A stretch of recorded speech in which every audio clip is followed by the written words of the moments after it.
Welcome to tonight's Westwood Planning Board meeting. My name is Chris Bath. I'll be chairing tonight's meeting.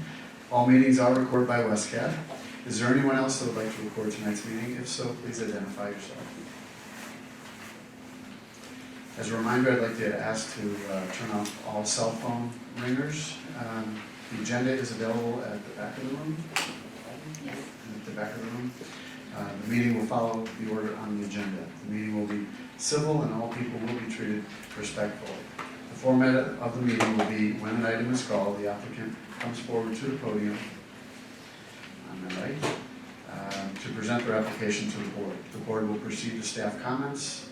The board members will ask questions of the applicant, and then the public will be given an opportunity to comment. When it's time for the public comment period, the chairman will call those wishing to speak to the podium. Once at the podium, please identify yourself by stating your name and address for the record. All comments and questions shall be directed through the chair. All people will be given the opportunity to speak, but in the interest of time and fairness, repetitive or off-topic comments may be cut short. First off, Abby, are there any changes to tonight's agenda? No, thank you. Okay, so first on the list, first of all, I should make note we have two alternate planning board members. Todd Sullivan and Steve Ratsky are sitting in this evening for which For Oak Street and the Numbers. subdivision. numbers 1 and 2 in tonight's agenda.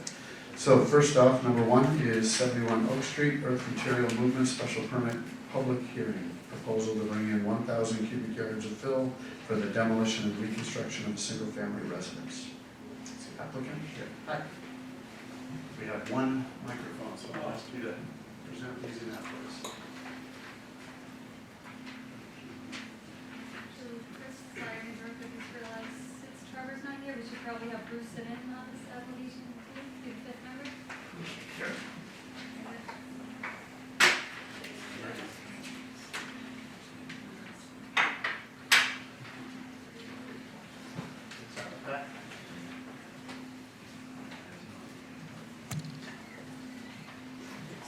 That guy are gonna be off after the next meeting.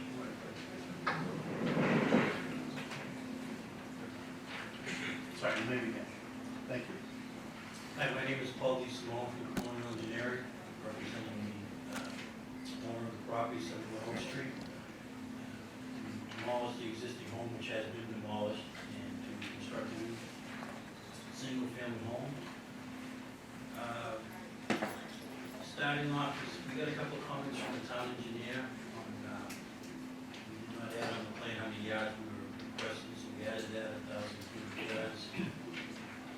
Also erosion control, which we added to the plan on both sides of the property. That's going to consist of mulch tube and orange construction fence. The grading on the property, the existing grading was from the east to the west. We're not changing that. We are grading around the house. To the left-hand side is a natural swale. The land goes back up again about 3 feet to the butter's property. On the right-hand side, we're digging that in a little bit and making a swale to get the water around the house to the back. The total impervious has been calculated that we're going to have a net negative 0.5%. It's almost even. The existing house and the existing driveway is proposed. We're going to infiltrate the proposed house into 2 units in the front yard and the garage to 1 unit in the backyard. So taking the roof runoff and infiltrating that to the ground and get rid of all that water there. Other than 2 comments from the town engineer, that's all he requested, and that's pretty much it. Okay. Mr. Peter, is there anything you'd like to add? No, just their initial application, as you stated, lacked a couple of things that required of the section, so glad to read that back to us. I would also suggest there's probably a regular condition, so we can put in, the excavator rating, church areas to notify the town, come up there and inspect that. Just confirm the soil. So it'll be appropriate. Abby, is there any other comments? All right, no other comments from town staff, besides the town engineer's memo. The work is not within Conservation Commission's jurisdiction. So any are packet, I think, or I had sent out the revised plan to you on Monday, with the edits, after receiving the town engineer's memo. So I prepared in the packet a, draft list of conditions, your standard, conditions based on the, latest revised plan dated April 17th. So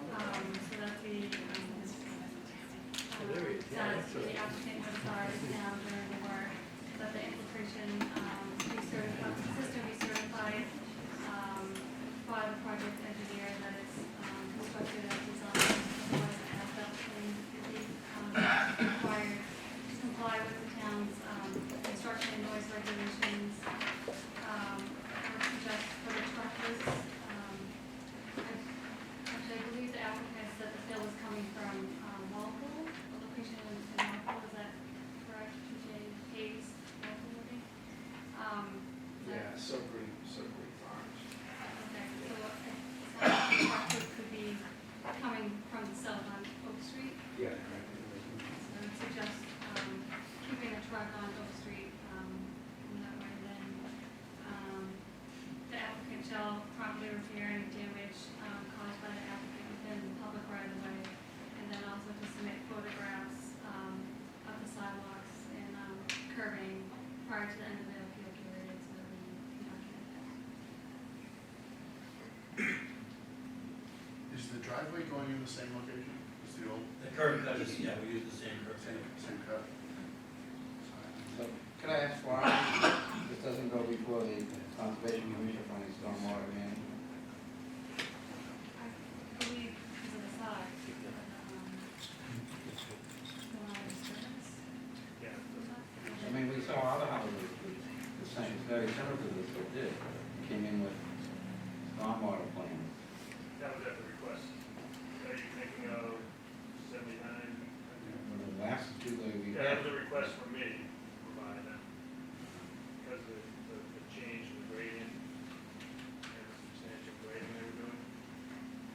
so even though this is a fairly long driveway, we're not concerned with water flow into the street.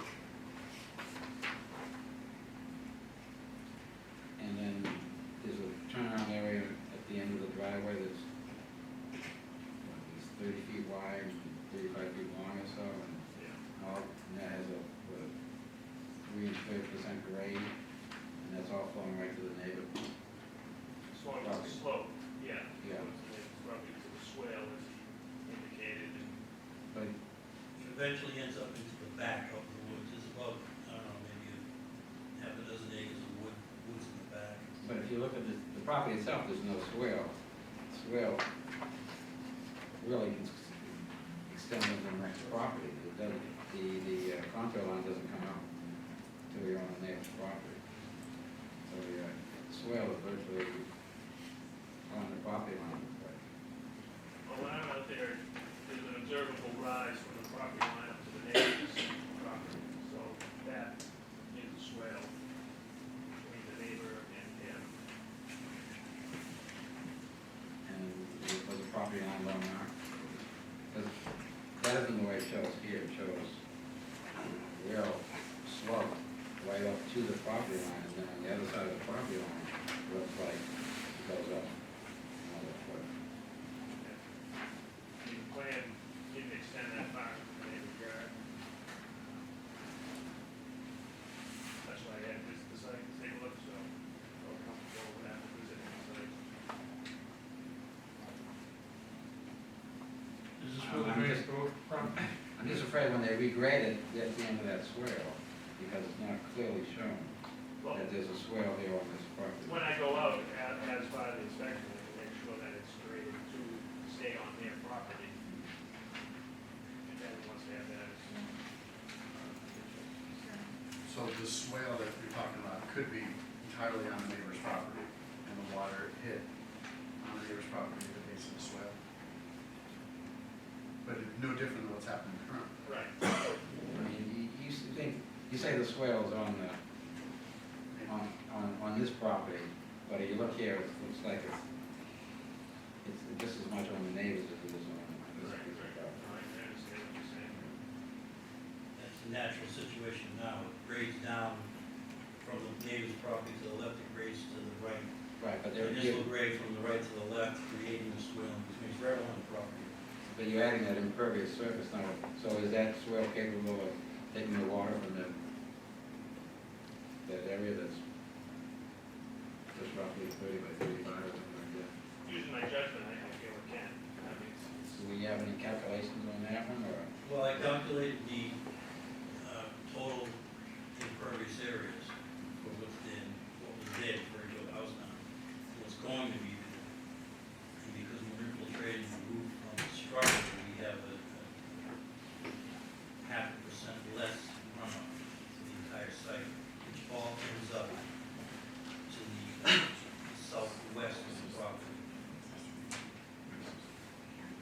I'm just concerned, any immediate heavy rainfall, and that water's just rushing into the next farm. right, but the neighbor's property is up dramatically higher, so I don't see any detrimental effect. The swale drains both properties. The tree line as well, right. Kind of like in between Because the it doesn't, two. yeah, this doesn't show the next That'll property. show the next property. Yeah. Yeah. And that water will then be absorbed in the backyard area. Yeah, and forward and flow and going back to where it's currently goes, that back southwest. I think we definitely need a condition to verify in the field that the swale is properly constructed.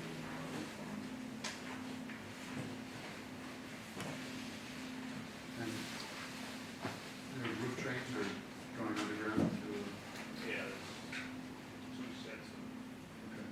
Can I ask, what are these lines or the X's on the diagram, on the plan here?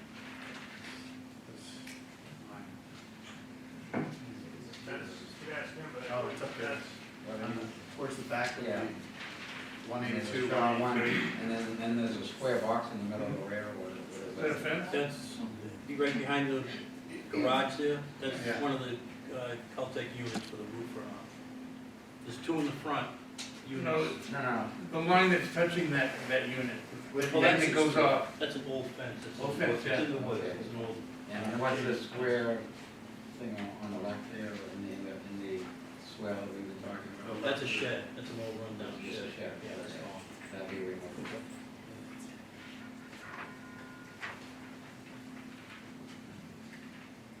Any other questions by board members? The applicant? What measures are you guys gonna take to keep dragging dirt and soil out of the street when you're trucking in and out? Well, right now, the existing driveway is paved. They've taken a lot of it out, but it's still paved to about here. So we have pavement.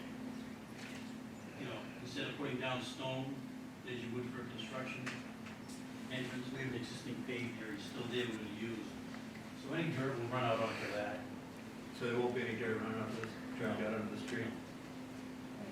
So having on that, we have a condition that driveway section be cleaned up as necessary to keep the accumulating dirt from getting to the point where it does get rid of that.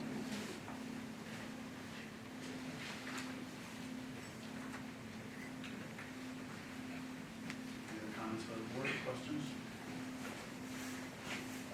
Okay, it's time to open up to public comment. Anyone here wishing to speak on this matter or ask questions of the board? Sir, if you could stand up and Yes, identify yourself. my name's Frank Jacobs, I'm a father, I live at 61, and I met Mr. Fitzgerald before, and he seemed like a very nice guy. My question is just regarding the fence. There's a fence in the back that runs from 61 up through, beyond 71. Just didn't know if they were actually, planning on taking that fence down, or if they did, when it abuts my property, would be reinforced. We can, I said, we're here talking about just the movement of the Okay, I material, that's all. apologize for that, I apologize for that. No, it's okay, but I Okay, understand. I came in late too, so I Frank, which side are apologize. you on? Pardon me? Which side of the property, because we don't have the numbers here. I'm on 61, I'm just right before it, going up Oak Street, so I'd be standing in front of it, I'd be to the right of it. Talking about the same fence you guys just brought It's represented on that, Yeah, is that kind of dotted line. Do you know the answer to this quick question? He's gonna take it down, it's an old rusty. So, on that, on this property, the plan is to take that fence down? As you can see, it does go across the property line. Right. That was there before he bought the property. Okay. So you want that fence down, or? well, it's their fence, I just know there's a gate that between, at, 51 and 61, then again, my property 61 and 71, there's just a gate there on either side or so, if they, I guess they would just take it down so that my fence would actually, end so that gate portion. I've never seen it, so I couldn't. Sure. But they'll find a I way think to it's something we could. cap it or end it Yeah. appropriately at the proper line. I'll take care of it. Sure, yeah, thank you, that's it. Okay, any other comments or questions from the public? Okay, leave Abby the draft motion, everybody. Anyone here, make a motion to accept the application? I move that we accept the application, and with the conditions as outlined and as amended by what we just said. That's correct. With 3 and 4. the extra additional. Okay, a motion, by the second. Second. Any further discussion? All those in favor? Aye. Aye.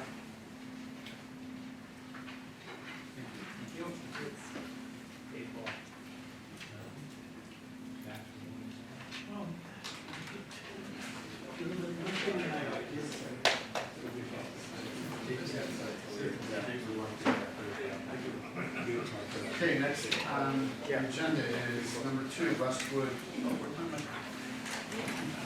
Yeah, I'll speak loud, sorry. Westwood Estate Subdivision, White Lane and 9 Hedgerow Lane, definitive subdivision, special permit, public hearing. I won't read all of that. Staff here? I'm just not out there. Okay. The applicant is here. Great, thank you, Now Mr. that this Chairman. came here. If it's all right with you, if I could Fine, just speak. sure. If people can't hear me, I'll use the microphone, but I'd rather not use the microphone. My name is Matt Smith, I'm an engineer with Norwood Engineering Company. I'm here with my client David Spiegel and the project attorney Peter Saka. And we're here to ask your approval for a definitive subdivision that we've designed. This is essentially the same design that we presented at the preliminary stage. We've just gone through and we've done a lot of more of the engineering detail, which is now under review by the town engineer and by a separate company called PSC, an engineering company, to look at our plans. But we're here to ask your approval of this definitive plan. The project is off of Hedgerow Road, which is off of Canton Street, and it ties into Lyons Drive, where Lyons Drive is off of Everett. We're proposing 10 lots in this new residential subdivision. Let me just kind of walk you through a few of the sheets, and my intention is to do a brief presentation and then open it up for questions, because I think that would be the most helpful to not only hear what I have to say, but also what some of the neighbors have to say. This is where the subdivision will go in, through Hedgerow Lane, across from Hemlock. And as a result of our discussions, we've reconfigured the new roadway.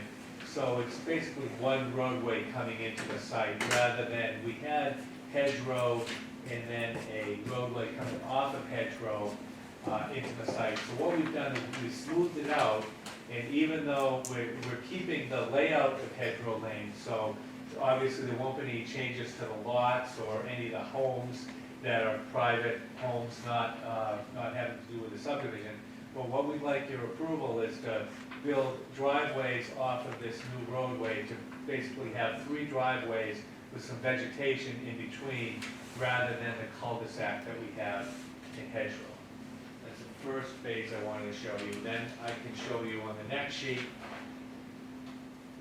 the subdivision continues into the site where we have the 10 houses in the subdivision that we proposed before, with all the utilities and sewer and drainage. The sewer will continue out and tie into Lyons. The drainage will go into some underground system at the back of the site. And then most importantly, I want to talk about what we're doing at Lyons Drive. As I said before, this is our cul-de-sac down at the bottom, and this is Lyons Drive, an existing roadway with existing houses. And we want to connect the two. First of all, we're proposing to connect the sewer for our subdivision into the Lyons Drive sewer. The next thing that we looked at was to improve the drainage on Lyons Drive. Right now, Lyons Drive goes into a couple of catch basins and then discharges out off-site. What we've done is we've designed a system of new catch basins and underground infiltrators that will take 1 inch of rainfall through the entire Lyons Drive and recharge it into the ground. So it will increase the recharge for Lyons Drive, increase the treatment for Lyons Drive, and it will slow down the rate of flow for the drainage for Lyons Drive. So in doing this, in our design, especially Mr. Spiegel has agreed to build it, that we're going to vastly increase the drainage system in Lyons Drive. We're also proposing to improve the turnaround on Lyons. What we show in our plans is to change the pavement at the end of Lyons, which is kind of has some angles to it, and make it round. We want to propose a 25-foot radius, which is big enough for a car to turn around. All right, it's not big enough for a truck, but a car will be able to go down to the end of Lyons and then turn around. It won't be as big as a standard subdivision turnaround, but because of the size of what's there, we want to propose just this 25-foot turnaround. The last thing I want to talk about is the emergency access. And again, we want to connect Lyons Drive with our new subdivision. So if there's something blocking a fire truck from getting to Lyons, they can come up the new road and get there, and then vice versa, they can go through that way. I need to state that originally our intent was to make this emergency access to be gravel or to be grass. We've had discussion with town officials, fire department, engineering department, and we've been requested to change this to a paved access road, which will be only 14 feet wide of pavement with gravel shoulders on either side, 3-foot gravel on either side, so 3 plus 3 plus 14 gives us 20 feet. So we made the change to make it paved. However, we've also put a curb, a mountable curb on either end. So there'd be a sloped granite curb about 4 inches high that would discourage anybody from really driving a car up there. A fire truck or an ambulance could easily make it up there, but it would discourage anybody from driving through. And again, at the request of the town, we have not proposed any gates between these two. Now again, what I'd like to do is after I finish talking, get some comments from some of the neighbors and some of the members of the audience. I think we have to have a dialogue and see what's best for everybody. Obviously, we want to do everything that we can to improve the safety situation and make it safe. But we did hear a lot of the feedback. We've had some meetings with the neighbors, and we did hear feedback. My understanding was that they would prefer to have it grass or gravel, and we've also heard from the public safety officials who strongly felt that it should be paved. So we want to hear everybody's feedback, and ultimately the decision will be with the board. But I think that's going to be a main point of discussion tonight. So I discussed what we did coming into Hedgerow, the emergency access, improving the drainage on Lyons, and the rounding of the cul-de-sac. And again, we've got some great comments from town engineer Jeff Bina, who I believe is in the audience tonight, and also PSC, which is the engineering company that's been hired to review our plans. We've reviewed all of their comments. We think all the comments that they've made, we can come to an agreement on. We've already done a lot of the revisions that they've asked. We anticipate within a couple of days, we'll be able to do the changes or the plan changes that they asked for. We want to have a sit down with everybody, but we feel that we're very close to being able to satisfy those comments, and we can get back to you with another plan within a couple of days. So at this time, I'd like to open up any questions, or I'm available tonight for any questions on the board or any of the members of the audience now. Thank you. I think now would be the time to hear from Mr. Curtis. Yes, peer review consultant. Oh, I can be loud. No, I can be loud. Thank you. So just for the record, my name is Phil Paradis. I'm a professional engineer with Professional Services Corporation, PC, or better known as PSC. I just first want to thank the board for choosing us. It's been fun to work on the regulations for so long and now being able to review the subdivision. But having said that, there are a number of technical issues. A lot of the drainage technical issues, I think, can be worked out in a technical session. But I am going to focus on the issues that I think the board should be aware of, as well as the residents. Starting in my letter, I'm just going to go right through it. G2 is, it wasn't clear on the ownership of right lane. It looked like a portion of it was being conveyed to an abutter, or the intention is it, and so I think maybe some more information on that could be provided. Information on the earth and materials movement.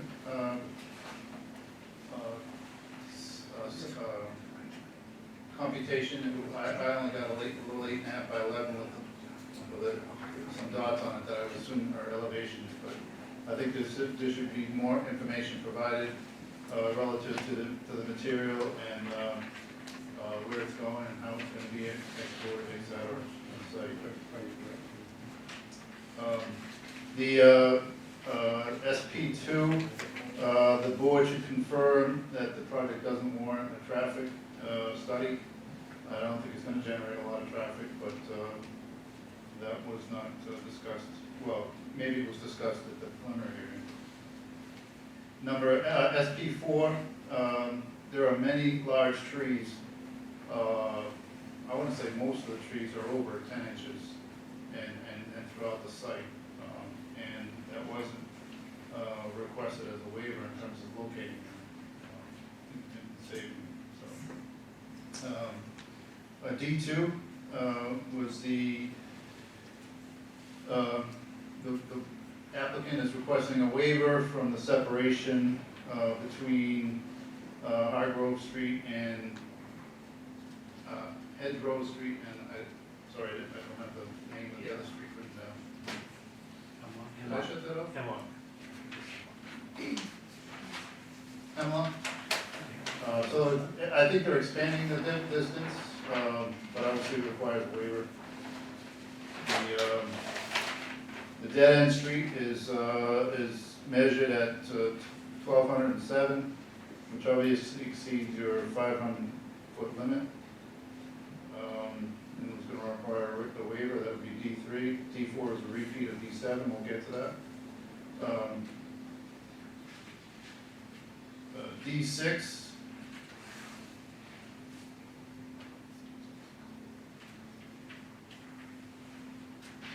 there's an existing drainage easement off property in Norwood where the existing pipe comes out. I don't know if you can see it. And they're changing the configuration of the drainage, so it's gonna, I think some of the system is gonna be outside of that easement now, so I don't know if that has to be modified. That's off the property in the.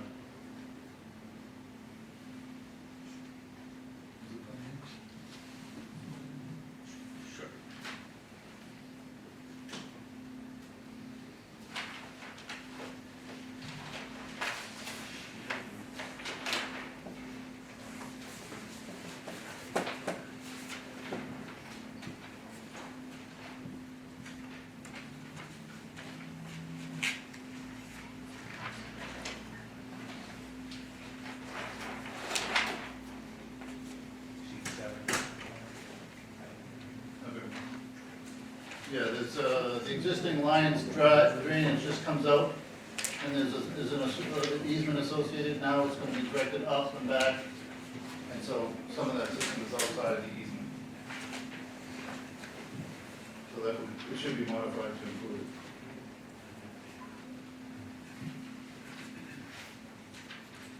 D7 is just some documentation, that section of the regulations, 4E requires that an explanation be provided if the park is not provided, why it can't be provided. The D8, as part of this section, protection of natural features, I think it'd be wise to show the proposed limit of clearing, just because it's just some really big trees, and it's really nice, so maybe more delineate that on the plan, and maybe have a recommendation that be held. D10, a portion of the sewer on Lions Drive is shown as with only 1.6 feet of cover, where 7 feet is required.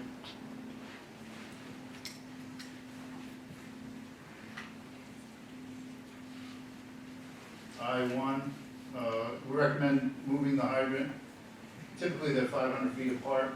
There's one at 1,200 feet. It would be better if the hydrant was at 700 feet instead of this 470, because there's no houses in that area.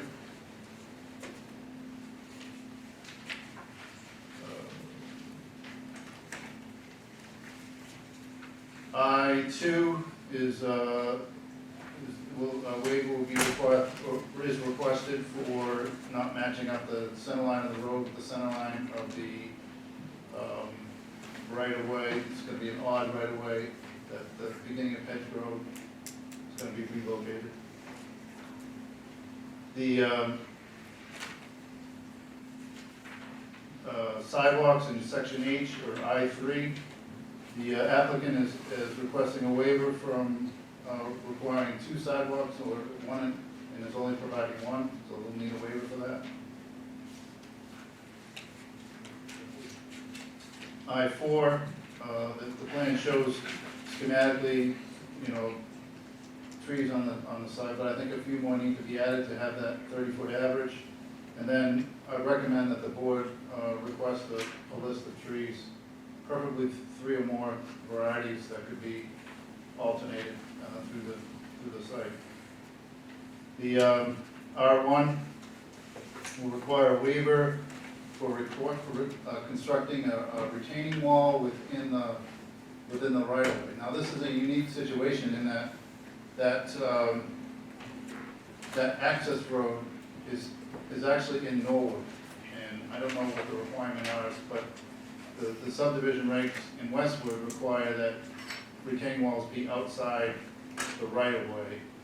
I assume because the town doesn't want ownership of the wall. Could you show us where that is? So it's, this is the emergency access, and we're proposing a wall here. As the board might remember, there's a right-of-way that goes from our property and goes all the way out to Everett Street.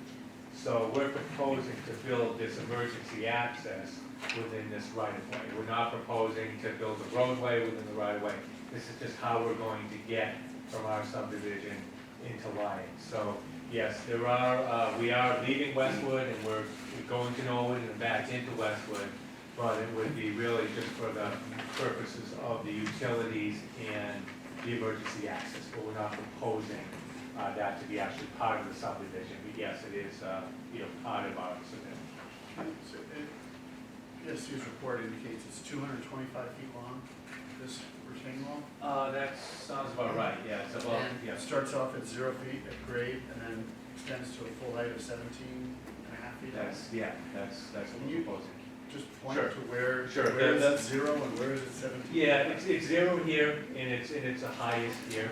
And it is a high wall, but we're obviously proposing a guardrail and a fence, and the only thing over here is just undeveloped woods in a commercial zone over here. So it's not like there's gonna be any residents taking a look at this wall, but yes, we are proposing that wall.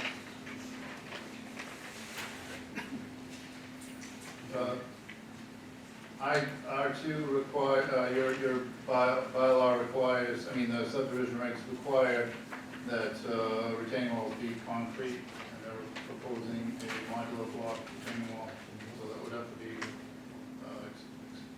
waived. Again, the number of comments in the stormwater section are, most of them are technical in nature, but there are a few that I think the board could guide the applicant in. SW1, the project is proposing two subsurface infiltration systems that typically are, on a project like this, would be an open basin to provide for ease of maintenance. If this road were ever accepted by the town, it would be the town's responsibility to maintain these infiltration systems. And so it's generally recommended if they can make them look nice, unobtrusive, and but also be able to visually inspect them just by driving or, walking out as opposed to getting into the system. And it would also be more obvious when they fail. So the board may want to, or the applicant should respond to that. The second one, again, is part of Lions Drive. I mean, the access road, it's under the proposed fill. Some sections of it are 12 feet, the 12 feet of cover would make it difficult if it did fail to replace it.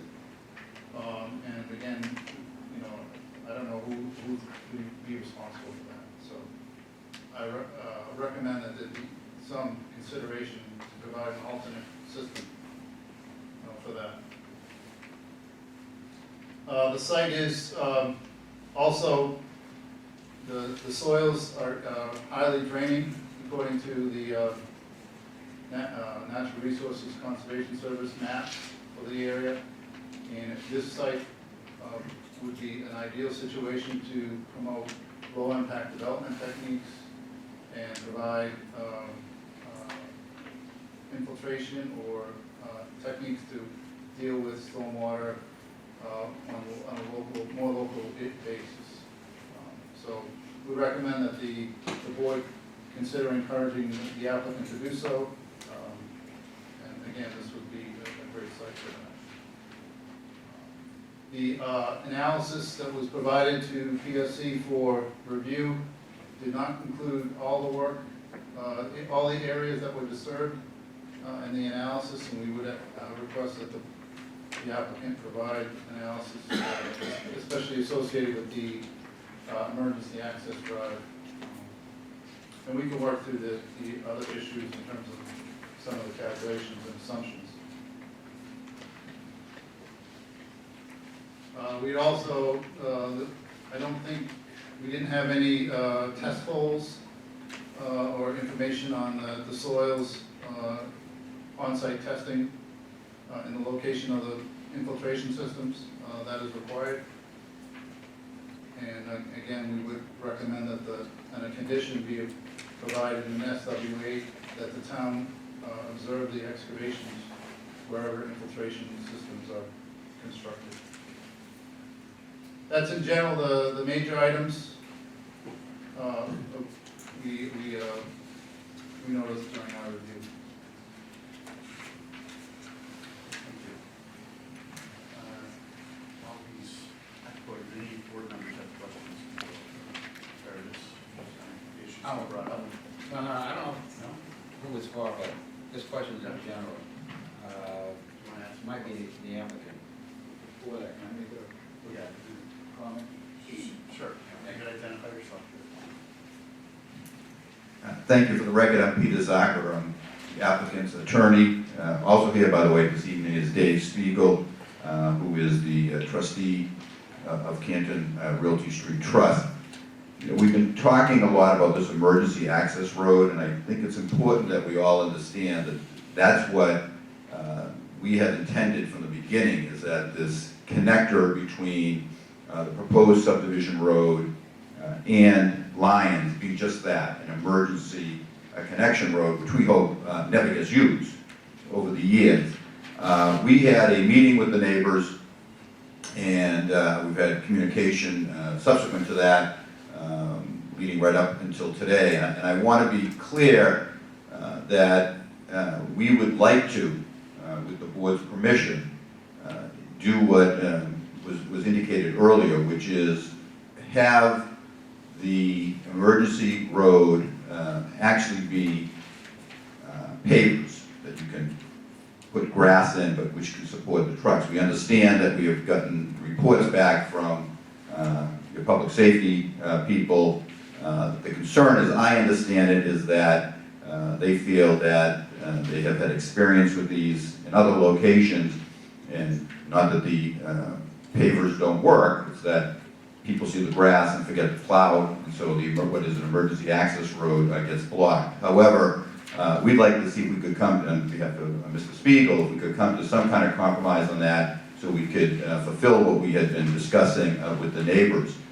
Likewise, currently as indicated by Matt Smith, there is no, I use the word gate proposed for either end. We did have a meeting, and it was my understanding that the public safety officers may agree to one of those gates that is, I'm going to use the word automatic gate. They don't have to get out of the fire truck, whatever, as they approach it, the gate would automatically open. Both of those things we had indicated to the neighbors. There are other things also that we discussed with the neighbors, the lots in the new subdivision, which back up to the lots on Lyons. We would have a dedicated, if you will, no-cut zone, vegetated buffer to add some additional protection to that neighborhood. And of course, the things that Matt already talked about, upgrading the Lyons Drive drainage system, as well as improving the cul-de-sac at the end of Lyons. We seem to all agree that Lyons, being an older street, has the same issue as what we're proposing for our street, which is the length of the street. And we think that we would both benefit from the reciprocal emergency access road. Again, hoping it never gets used. But again, I want to be clear that we did have these discussions with the neighbors, and we hope that as we go through the process, we can end up with something that the neighbors are in agreement with as well as the board. Thank you.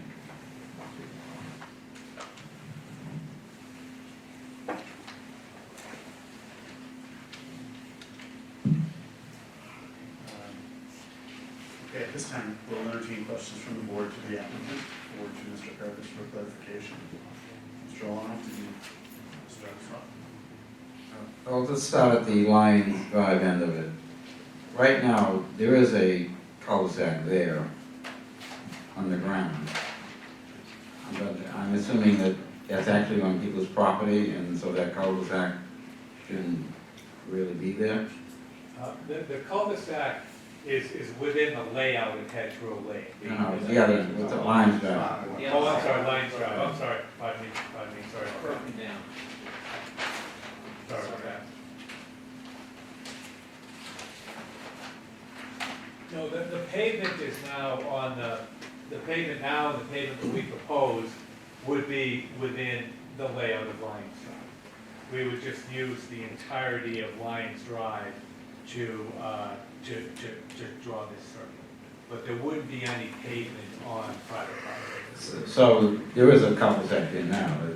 Yeah, it's just, it's not, How yeah, wide is it? it has kind of some sharp edges to it, so, true, but what we would do is we would make it rounder and a little bit bigger. All right. On the other end, the Canton Street end, you're moving the hedgerow over. You didn't explain why you felt it was necessary. Sure. Yeah. When we originally did this, we kept the hedgerow lane where it is here. And so people would drive in off of Canton Street and then have to make a right turn to go onto the new roadway. So basically, coming the other way, you come down the new roadway, come to a stop sign in Hedgerow, and then go back out to Canton. And because this was such a short piece of roadway, we just felt that aesthetically and just for traffic flow, that it might be better just to have this look like one road, one traveled way. It'd be one traveled way with 3 driveways coming off of it. Of course, we'd keep the hedgerow layout, which would still provide the frontage for the lots. But just, we just felt that it would be preferable to rather come in hedgerow to a cul-de-sac and then a driveway, oh, I'm sorry, a roadway coming off this way. We just felt this. That's exactly what we suggested. Yeah. But the real question is, why did you move the edges of the road and the center line of the hedgerow further north? And it's not, is it really necessary to do that? And then thereby you're creating more land on the south of it, where it meets the street. So you're increasing the separation between hedgerow and hemlocks. Yeah, that's true. I could have kept the same, that's true. I could have kept this here. I guess part of it, we just felt to create a little bit more separation. Also to have it come in, again at a 90-degree angle. But we could have slid this down a little bit that way, sure. So Yeah. if you didn't move it at all, would you still need a waiver? Well, actually, that's a matter of interpretation, because in my opinion, and I'm not a lawyer, but That's why I was asking Peter. He's doing a good job, so we'll let him. So I just felt, as a practical matter, the 2 streets exist now, so if I made them a little bit farther apart, that would need a waiver, because I'm making it better, as opposed to if I kept it Well, you would the same. probably need a waiver, but there'd be good grounds for it, because. if Well, you the do- only, I'm sorry, but. Yeah, if you're saying it's safer to move it slightly further away, then that might be a good argument for the waiver. But if you just kept it where it was, you wouldn't maybe need the waiver. Well, exactly that, yeah. I'm thinking that if I'm just coming off an existing street, I don't need a waiver, because I'm not creating that condition. But if I'm changing the condition, making it better than the existing condition, then maybe I need a waiver, maybe I don't. It's really up to you, the procedural pathway that we should take. But I'm just want to let you know why I So- cut it that way. In the future, will this ever be made a public way? Would it be accepted by the town, do you think? That would be our pref- Are you designing it that way so it That would could be be? our preference, but again, it's your, it's at your discretion. So in relation to that, so you haven't turned over the unused part of that old cul-de-sac to your neighbors, so that you would end up with all that extra property. I'm not sure the town, if they want to accept the road, would want to, at that point, want to have that extra land, which appears to be someone's front lawn, but would Sure. not be. Yeah. And so the Yeah. question would be, if the intention is in the future to have it accepted by the town, then maybe you should just do it now to give that land to those neighbors and create a more uniform 50-foot right of way. Yeah, that would make a lot of sense, sure, absolutely. All right, so just think about those two. Yeah, things. that's a good, yeah. Moving that's up a and good down point. Yeah, and yeah. arranging Good the idea. property line. Another thing on this was, everything looks pretty good on the lots, but there's lot number 10. Looks awfully crowded there, and it's a retaining wall next to that house.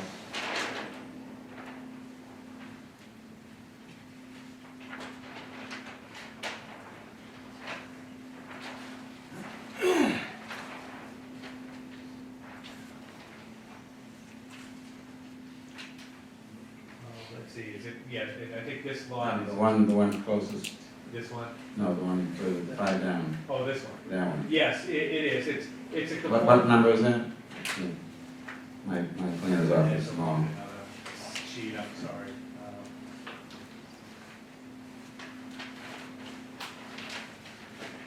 But anyway, that has a I can find retaining it, wall. actually put Yes, And it's it's a, supporting the wetlands, and it's a big drop off, so a lot of that lot is not usable by the owner. yes, you're right, that's the Keep most going. challenging, that's the most challenging lot. It does conform to zoning, but it has quite a bit of wetlands on it. And then we kept the 35-foot no-build buffer around the wetland, and that's why we would be proposing a retaining wall in putting the house in that location. But you're right, that's the most challenging one. So is but- that retaining wall needed, or just helpful in keeping the wetlands separated? It's probably not needed. I just felt that in order to kind of keep a little bit of flat area next to the house, and I actually thought that it would look good. Again, this is not a really high retaining wall, as I recall, it's only a few feet high, so it would be kind of just a landscape type of retaining wall at the edge of the 35-foot buffer. So if we had some kind of a walkout on the house, you could get rid of that retaining wall, but I thought that that might be a nice visual and physical barrier between the lawn area and the 35-foot no building. So looking at the plan, it just as a suggestion you might want to think about, because I noticed the slopes are fairly steep behind those houses are on that we continue it gets into the slope on the hill, but it's a fairly steep slope there. And then that house that's squeezed in that corner there, if you move the roadway north a little bit, and then, because the other properties have a lot of room there, I don't know, every 10, 20 feet or whatever, then you would have, those slopes wouldn't be as steep as they are, and you'd Yeah. have more room A on couple those of houses. points. First of all, these aren't, they look kind of dramatic, but as I recall, they're either 3-to-1 or 4-to-1 slope, so they're not really like a steep 2-to-1 slope. As far as moving the roadway this way, it's a little bit of a challenge because we only own the land up to here. So basically, the road has to be here, and then we can turn it right. We just had some difficulty. If we turned it right and then back in here, yes, we might be able to make these slopes a little bit more gradual, but again, they're not 2-to-1 or 1-to-1 slopes. They're really like 3-to-1, 4-to-1. So on the ground, they won't look as dramatic as they do here. That's enough for now.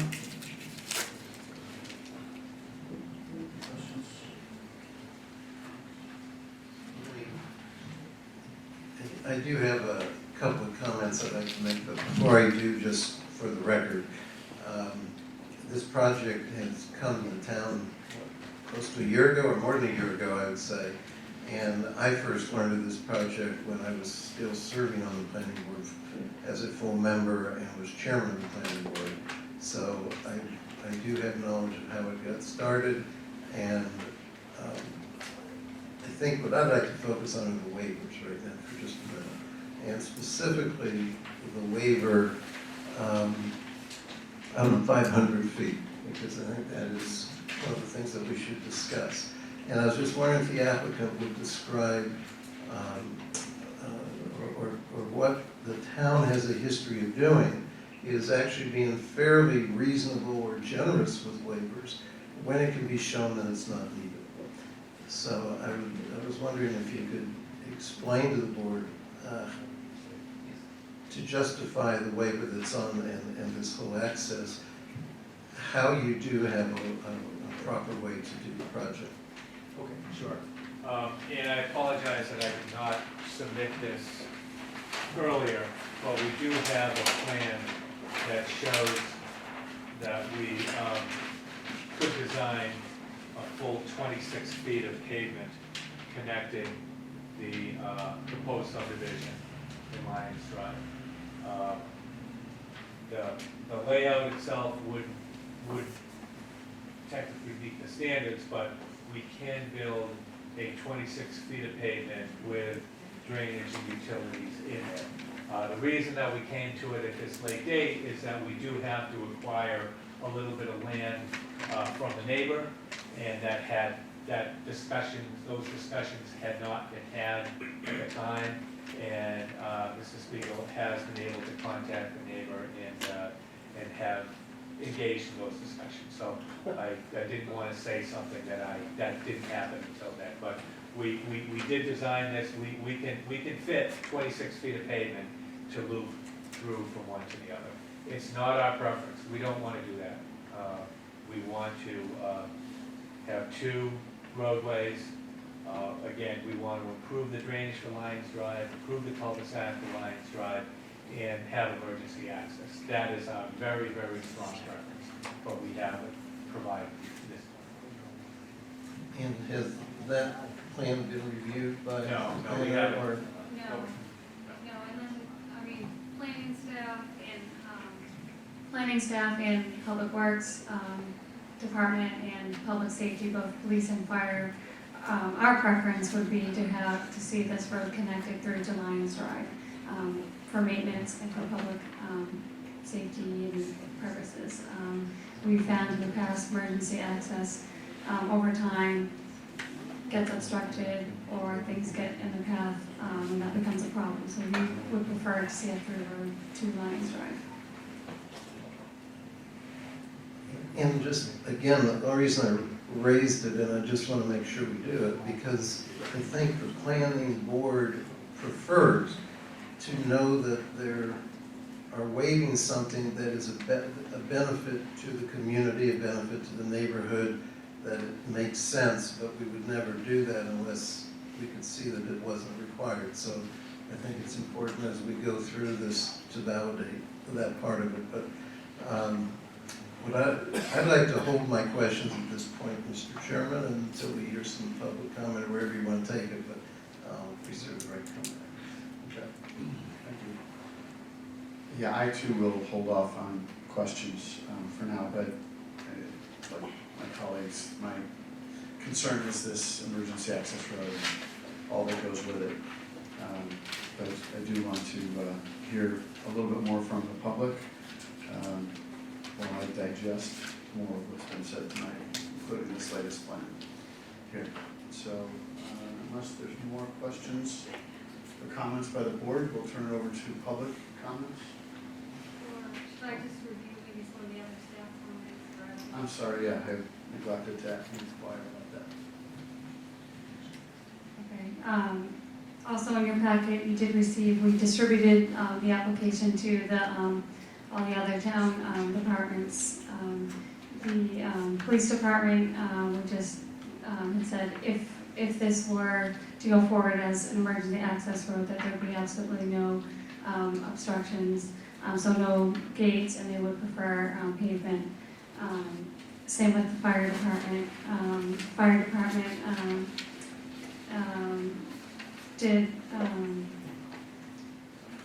they did also the water main looping to Lions Drive. They would, request that would be a condition of the planning board's decision. The hydrant locations were okay with the fire department, but they would review any revisions if you were to relocate that one to be closer to the house. The Board of Health did review this application and did approve this application with their standard conditions that pest control permit be applied for, be obtained prior to demolition, and that the septic system at 9 Hedgerow be abandoned. Dedham Westwood Water District reviewed the plans and they had no comments or concerns. Conservation Commission, this project does require a review with the Conservation Commission, so I recommend filing with them soon, preferably before the next continued hearing. That would be under the Wetlands Protection Act, the local wetlands bylaw, and then also the stormwater bylaw. And then you also received in your packet a letter from the neighbor at 88 Lions Drive with concerns about some of the things we've talked about, wetlands, stormwater, and then was looking for fire department comments that I received yesterday.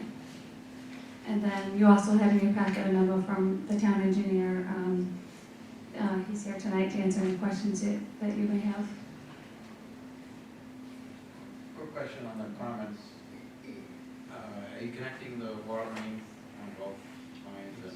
Yes. Right, so the Dedham, Westwood Water District didn't have any Yes, I mean, they said they had no concerns with the project, they did review the plans. I just had a thought that came to mind. The current cul-de-sac at the end of Lyons, has fire weight in that, is that sufficient turning radius for emergency vehicles as it sits right now? Yeah. I just mentioned the other guy, we had fire engine, they just, Okay, last week, and they go down, they turn around, so. they must have used to drive it. They do. Right, and again, the fire department would also prefer just to see a third road, that way it would help that existing condition on Lions Drive as well as connecting on the third. Okay. Thank you. So, with that, I think we'll take comments or questions from the public. I think what I'd like to do, if you could, those interested in asking questions, if you could just queue up here and to the podium, we'll get to the podium. And the reason being, this will facilitate Westcat's recording much better. We can hear you better, and we can see much better. So if you could stand up and move to the podium, we'll just go in order of the queue.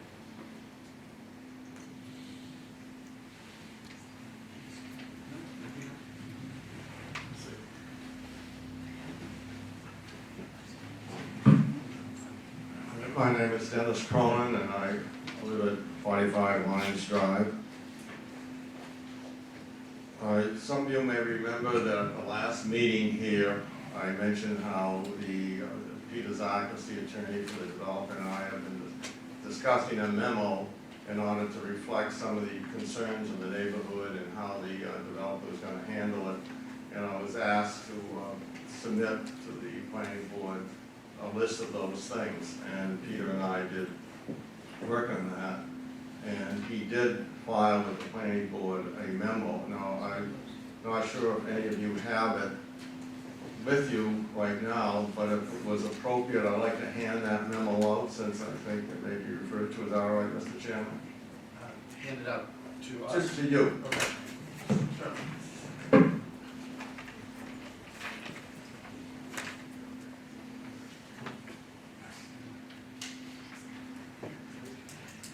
Not here.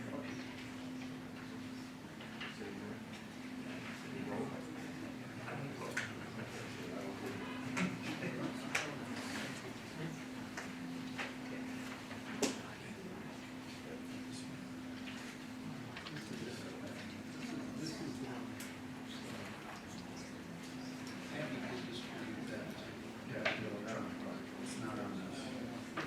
It is on here.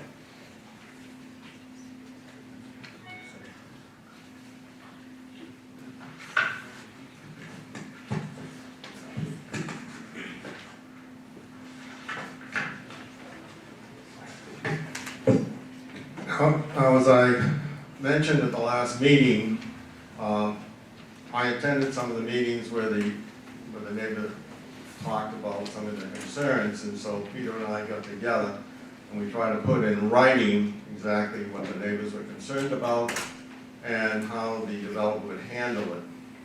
Now, this memo, I didn't go over it in detail with the neighbors ahead of time, and I don't really represent them, but I think it's fairly accurate about what much of their concerns are. It isn't all-inclusive, and it is very possible that others here tonight may want to stand up and say they disagree with some of it, or they have additions to make, although I suspect that you won't find anyone that really disagrees with anything here. I would ask that and all of these are important, by the way, and there are a number of them I want to talk about. I will mention that the residents of 74 Lions Drive were not able to attend tonight unless they change their mind in here, and they asked me to say that they do favor what's in this memo. And of course, I favor having done exactly what's in this memo. They're all very important, and I would request that in granting these waivers, that you would make all of these conditions to the extent that you can make them conditions. And some of them I want to discuss. First of all, the emergency access, which Peter discussed a short time ago. I think most of the people in Lions Drive would not like to have black pavement there, because it may be something that, it's something that the new development probably wouldn't be looking at, but many of the residents of west of the Lions Drive would be looking at. And Peter mentioned the type of pavement you can have, where you can have grass grow up, and yet it's very hard. I understand it can be plowed, and I was told by somebody who developed property in Medfield that the Medfield Planning Board had approved a similar item there, so that it looked like it was grass and not black pavement. The gate is important. I know that the engineer mentioned that there'll be a wall of some sort on the southerly side of this easement. There is a fence on the northerly side now, and I assume that that fence is going to remain there. Is that correct? Yes. The fence is going to remain there, although it's not perhaps in very great repair. There is a gate there now, and there has been a gate there for a number of years. And that gate, of course, is for emergency access. And a month or two ago, I went down and looked at that gate, and as I mentioned at the last meeting, the gate has a lock there, but it's unlocked. You can just open the gate. I know that the residents would be concerned if there was not some sort of a gate there. We understand that naturally the emergency equipment must get onto this road, access road, and we wouldn't want to do anything to make it too difficult for them. But we would be concerned if there was a road there and cars coming down, go in and out, and maybe be a disturbance to the neighborhood. And I should say we live at Lions Drive is a hill, so cars going down the hill accelerate, and so we prefer to keep most of the traffic, local traffic, and not traffic may come there out of curiosity. Peter mentioned the buffer zone, and I think that's important. Granted, these houses are going to be quite expensive, and there's probably some woods here and there, and they're going to cost a lot of money, and the lots are very large, as I understand it. But I think for the protection of the neighbors, this is an opportunity to have some sort of a buffer zone, some sort of vegetation, so that there is a protection to them. This is in the memo, but it doesn't say exactly what it is. It doesn't say how wide it's going to be, and I did push for that at the time because I thought it was a little too early for that. But I would hope before the waivers are granted that can be resolved and we know exactly what sort of buffer zone we're going to have here. The drainage, my goal would be for Lions Drive to at least, when we get through here, to have taken a number of the steps that may be necessary to let Lions Drive to be a public way. It doesn't mean we're going to request it, but I know that drainage is one of the problems that will be, that is a concern, and so we're very pleased that David Spiegel is going to take care of the drainage. So, and my expectation would be that whatever the result is here, is that it would be acceptable for a public way. Presumably it's going to be tied into Hedgegrove Road, so if it's acceptable for Hedgegrove Road, it certainly should be for Lions Drive. Someone mentioned, I think the engineer mentioned the drainage, how good the drainage was, and I know that on Lions Drive it's sand and gravel, and we have excellent drainage anyways here. And if you went down at the end of Lions Drive, you may find great difficulty in finding in that so-called easement any water there whatsoever. And all the years I've been there, and I haven't been down that way recently, years ago I went down there many times and I never saw water. And that's because the piping, of course, has got holes in it, the water goes out through the sand and gravel. But I know this is necessary and we're pleased that David is going to take care of this. The roundabout or turnaround, there is something there now. A car can turn around. As I say, fire engines do turn around, not maybe the way they'd like to turn around, but they do turn around. when we lost electricity a week or so ago, there was a fire engine there and seemed to be able to get in and out without any trouble. My goal again with the, and I should say that we're very pleased that David is going to finish off and put a new coating of pavement on the turnaround, and we're pleased with that. And he's going to make a finish around the edges so that it really looks nice down there. I would hope and I don't know what's necessary, but my goal would be to have that turnaround something that the planning board could accept, so that if we went or sought a public way, it would be acceptable. This is the time to do it. And so I'd like to feel confident that that is done, or at least know from the planning board what we're missing.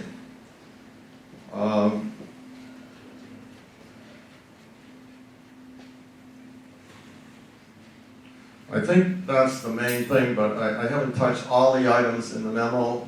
They're all very important to those on Lions Drive, particularly the gate and the fact that the road, that it certainly be something that's suitable for emergency vehicles, but at the same time be attractive or not unattractive to those at Lions Drive. Now, Matt Smith mentioned earlier about the wall they're going to build, that there's commercial over their commercial property, so that there isn't any going to be looking at it. But on the other side of the wall, there is residential property, so people are looking at all of this. And so it's very important to us. I can't tell you how important it is to us that this access road be done in such a way that is not unattractive to the neighborhood. I think that Lions Drive would be more affected by how it looks and the access to it than anyone on the new Hedgerow Road.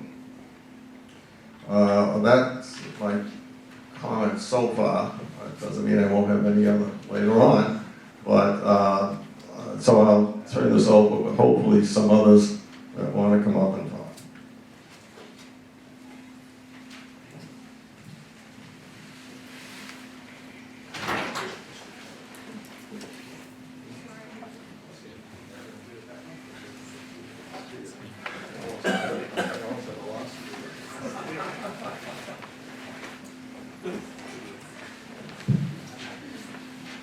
Hi, good evening. My name is H.N. I live on 83 Lions Drive, the second last house on Lions Drive. So I support what Dennis said. I think is well said. We do have concern about that paved access road. From what I heard is the term that was used earlier was if we discourage other drivers to use the access road. I'm not sure if there will be sign. Is this illegal to use it? You know, if their cars keep using that road, is there some sort of law that are broken that they cannot use it? You know, I'm not sure how this is done. You know, Off the top of my head, I don't know the answer. Yeah. Police can enforce as a ticketable, that's a word, Right. offense. Or even more important is a lot of times, you know, people now turn on GPS. You know, would GPS recognize that as a public road or access road? You know, I mean, people just blindly they drive based on the GPS direction. So, you know, if it's paved and it looks like a road that can be easily accessible, or you know, people might not even know that is only for emergency users. And also the ownership, right? We have that access road going through the Norwood area. When it's paved, over time it's going to be, it needs repair. Is the town of Westwood responsible for paving it over time, maybe 10 years, 15 years down the road? And also, I think Dennis brought up a good point about the increase of the traffic on Lions Drive. It's a downhill road. We have a lot of children around the area. You know, I'm a father of 2 kids, and my 74 Mike, who cannot attend here. Also, my neighbor has 2 kids, and then 88 The neighbor who wrote the letter also has young kids there, so it's a concern if the traffic start to increase, especially car coming downhill, going to that area. So, other than that, I think we are on the same page with the developers to keep these two areas separate, if that's possible. Yeah. So that's my point. Okay. Thanks. Thank you.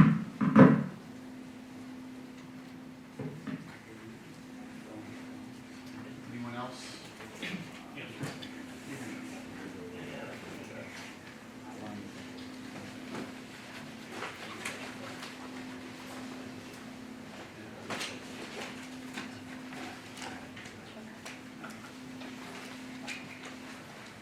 Good evening, ladies and gentlemen. My name is Mark Morveau, of Council with Cronin, Tachko, and Morgan. Could you use a microphone? Oh, I thought I was, but, No, oh, a little bit closer, okay, that's better. that's fine. My name is Mark Morveau, with Cronin, Tachko, and Morgan. I'm counsel to University Avenue Norwood LLC, which is the official title of the owner of the abutting property in Westwood and Norwood, immediately to the south of this property, and on which we plan to put this retaining wall and this roadway. And to our chagrin, by the way, this isn't just some trust or company, it's the Feeney brothers, who are sitting over there, Fred and Brendan, who have that property. And to our chagrin, despite this discussion today about the neighbors and this whole year this has been going on, nobody has, from the developer or the owner of any of this engineering firm or whatever, has contacted my clients to this date. And they need land rights from us in order to be able to do this. There are things that, we don't know what our position might be, but at this point, it has to be, it's not ready for prime time because they don't own the rights that they need to do it the way they're planning to do it. Yes, there's a right of way, but it has a specific limitation on it. For instance, the condition for the grant of that right of way back in the 1980s was that the grantee, when they constructed the road, build a 6-foot-high chain link fence with barbed wire extensions along the entire southerly boundary of the right of way that they used. And of course, if they were to do that, they'd have to put this up on all the way along, this retaining wall, rise and grade or whatever. And it's required to have a gate in it opposite Lions Drive by the language of the grant of the easement.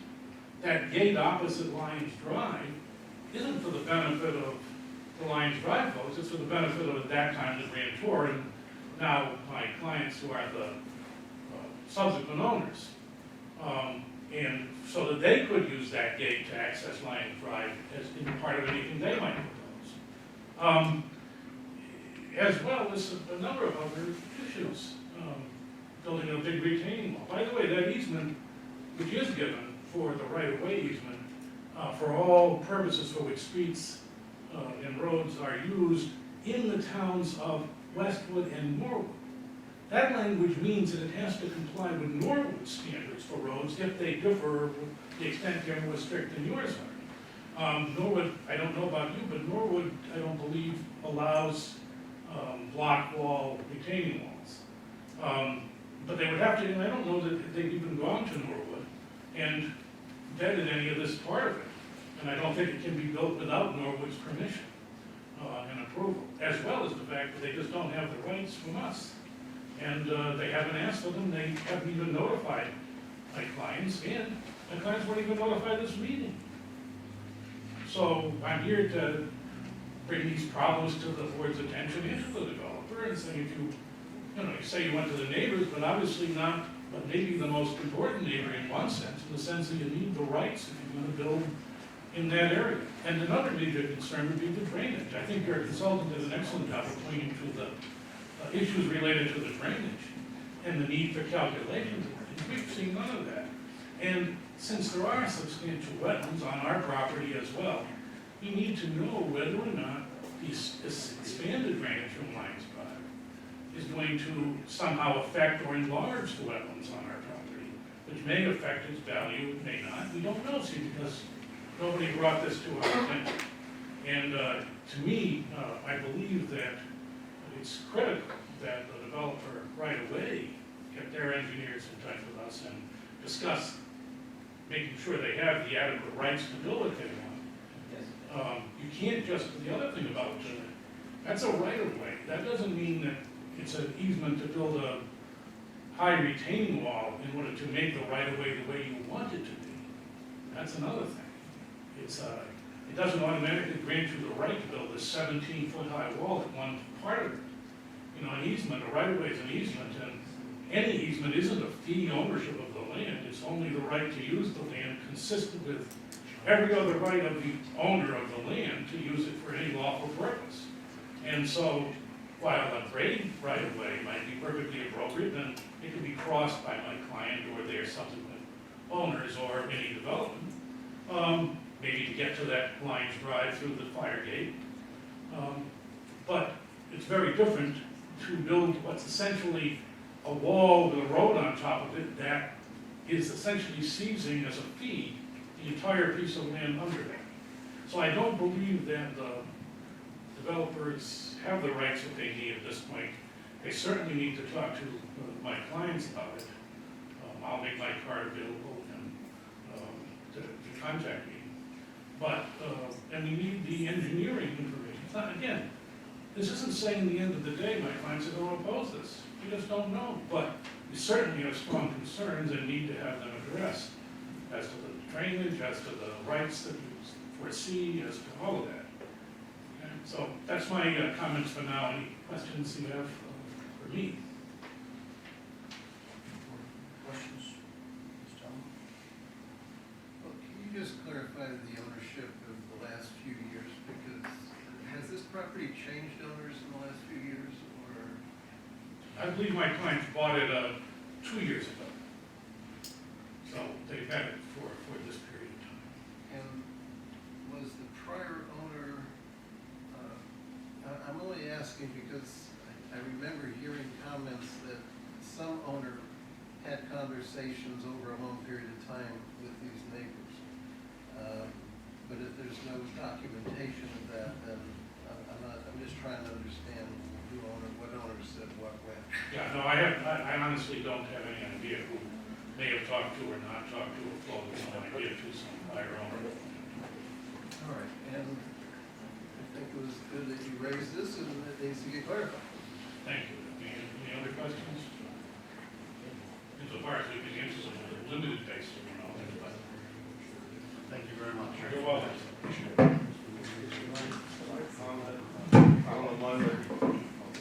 I'd like to hear from Ms. Tillman first.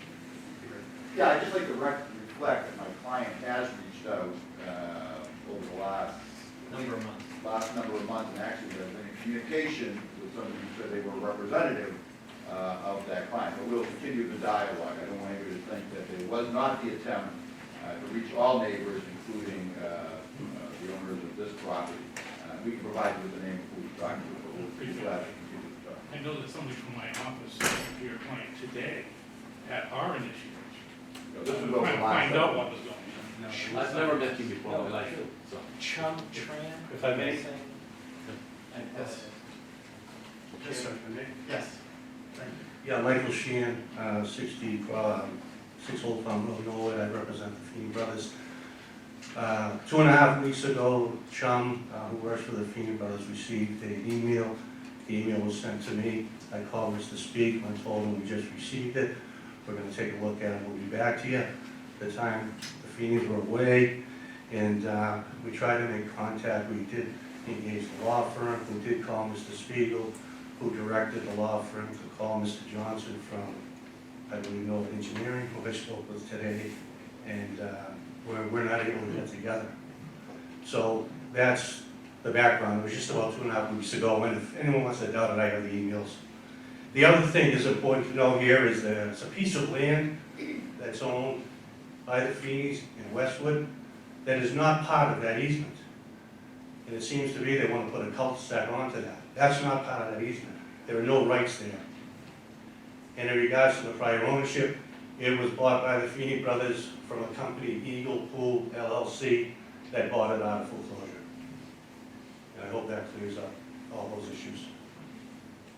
Thank you. Thank you.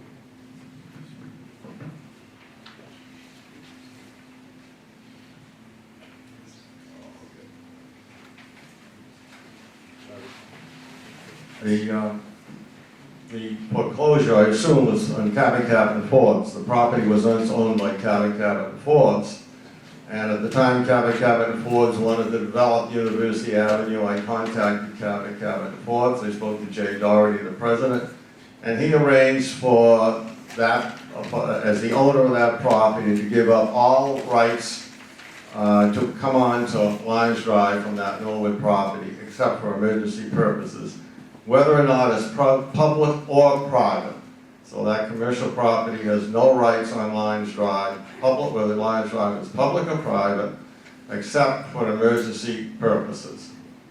And the attorney also mentioned the fact about all this water more coming down from Lions Drive, maybe extra water and everything. And of course, right now, Lions Drive has an easement at the foot of Lions Drive on that property.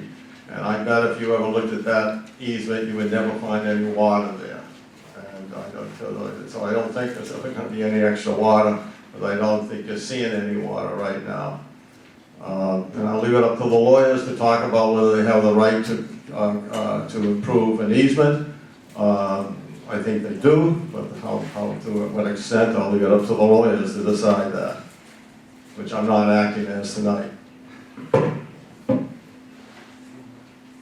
Is there anyone else who'd like to ask a question or be heard? I did.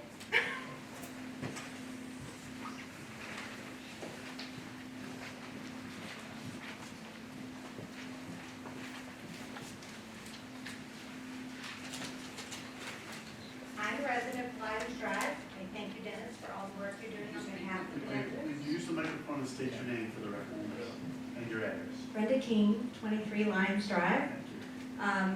Thank you, Dennis, for all your work doing for us on Lions Drive. But I believe that this developer promised to put a gas line down Lions Drive as part of this development. And I have talked to the surveyors that have come down. They know nothing about it. So I'm just wondering if that has been thrown off the table. And I'm also very interested to know who owns that gate, because I've seen motorbikes and ATVs and Jeeps coming up Lions Drive from that gate that is unlocked, because they cruise around down there in Norwood and come up Lions Drive. So if that could be taken care of as part of that, that would be great. So, gas line? Anyone? I can explain. We contacted the gas company and we're waiting for them to get back to us with a definitive answer. But it's our intention to take the gas line from Canton Street if we get approval, and we'll continue it down our development through the emergency road so that it would be on the end of your street, subject to the gas company approval. I don't see a reason why they wouldn't approve it, because the new development would have a gas line through it. But the surveyors coming out would not know. The field surveyors would not be aware of what I'm discussing. I've contacted the gas company too, and David was only bringing to the foot of Lions Drive, and he never agreed to bring it all the way up Lions Drive. But it's up to the gas company to bring it up Lions Drive, and I have talked to him at the time, when I emailed with somebody, I was given the name from somebody from the town, and he got back to me, he said he hadn't heard from anyone, but I'm apparently given him the wrong name or reference, I wanted to look at it, but you'll talk to somebody. Well, I know But that'll be up Canton to the, and Forbes, it would just be a matter of. but it'll be up to the, it'll be up to the residents to decide whether they want it or not, and the gas company will tell them if we have to pay for it or not have to pay for it and all that, so it's only, so we'll have to talk to the gas company about it, find out who's interested in gas. So who's in charge of the gate at the bottom of the hill, where these Well, ATVs and motor scooters and Jeeps are coming up the road? I At the moment, the only information I have is from the gentleman That's who what owns I the heard. property in Norwood, is to keep people out of Norwood. Is that accurate? Again, Mike, we'll check on the gate tomorrow, make sure it's locked. Last time we were up there a month ago, it wasn't locked, but we'll make sure it gets locked again, if that's the wishes of the board. I'm not even certain, I have nothing to reflect at all who's responsible for that. We don't know who took the I lock think off. we should respectfully ask Potentially the somebody- owner to contact the town hall and work with DPW and planning. There may be some Planning and language planner there. to. We'll work with the town anyway, Chris. Matter of fact, both towns. Yeah, both towns, if we have to. Norwood's a good name, Yes, so maybe. we need to work with both towns. Is there anyone else in the audience like to be heard or ask a question?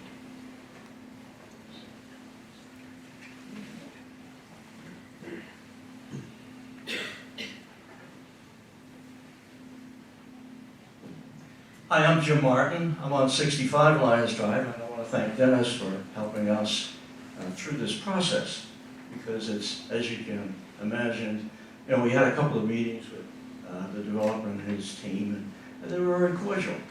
And they listened very nicely to the concerns that the neighbors had. I think Dennis, to his credit, put those down and formed a memo. Mr. Zaka, the attorney, put that together. And things I've heard here tonight are pretty positive. And just speaking from one individual on Lions Drive, I think the development looks like a very positive thing for the area. I mean, it can't hurt to have billions of dollars of houses go up in our backyard. Right? I mean, I don't know, I don't see a problem. But this thing about the access road has kind of, clouded up the whole issue. I mean, we have lots and lots and lots of things to talk about, technical issues and that stuff, but the access road is pretty clear. I mean, if something happened to block, their new street or the hedgerow, they need an alternative way to get in, which is fine. Everybody understands that. And the benefit to us on Lions Drive is it works the other way. If something happened and Lions Drive got blocked, well, the fire trucks or police could come through the other way. And that's a positive thing. And all this other detailed minutia about the paving and stuff, I mean, blacktop doesn't look good. It really doesn't. And right now, it's virgin land, it's grass or whatever it is. And to get in there, either way, I mean, we have only the way down Lions Drive. They have the way down their street. And that access road would serve both of us in a positive way. And I think speaking, for me, I think if it looks attractive, it's better for everybody. And if it's that block with the grass going through, I've seen that in private situations, and it looks nice. And it's a paved road that you can drive in on. And the gravel, it's probably a step up from the gravel. Now, all this other stuff about who owns what land and what the rights are, that's up to the lawyers to figure that out. But I think the engineering team looks like they've done a good job. I'd like to give one anecdote that just happened this past week, right in front of my house, in front of my neighbor's house. The lights went up. Bang, power's up. My neighbor came knocking on the door and says, "Jim, you better move your car." I said, "Why, what's up?" It's 8 o'clock at night. He said, "Well, the electric light pole's on fire." I said, "What?" I step out, and the top of the light pole is like a Roman candle. Sparks flying, fire, and all this stuff coming up.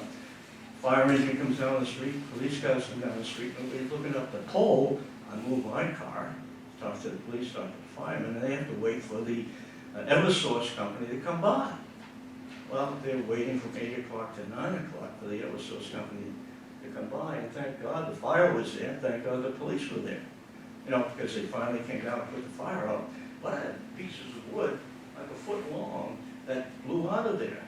And if it hadn't rained the night before, and we hadn't had all that soaking rain, I hesitate to think what could have happened with all those sparks flying around and all of the damage. But thank goodness my neighbor coming by and knocking on my door, because, so that to me sort of graphically proved how an access road could really help us on Lions Drive.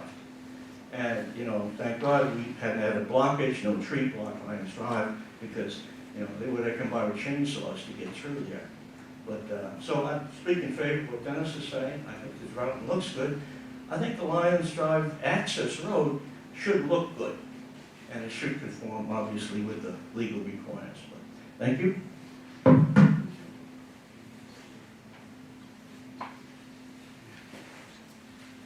Anyone else? Okay, so, no, I think we've heard from everyone who'd like to be heard from. The first time you had come before this board, I think one of my comments was, please make sure every I is dotted and T is crossed with the town of Norwood with regard to this emergency, because that's, in my estimation, given our 500-foot restriction, that's the only way this project stands a chance, is to have something, some other alternative access. And it sounds to me, given who owns the property, who's come, not everything has been done since December, since we heard. And I think there's some more work that needs to be done. I think it could have been said any better, more plainly. This is up to the lawyers to decide what's available to be built on Norwood in this area. And frankly, if it can't be, then we're starting all over again.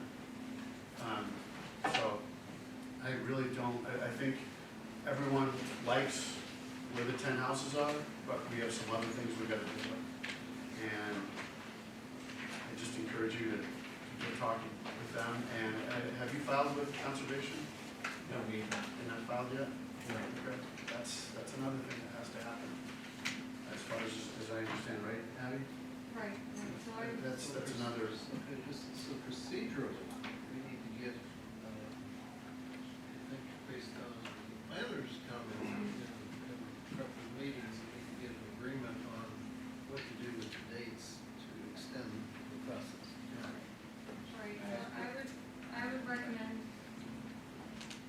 recommend continuing it to your May 24th meeting to allow time to, communicate, to file with the Conservation Commission, Westwood, also Norwood, work things out with the, all the property owners.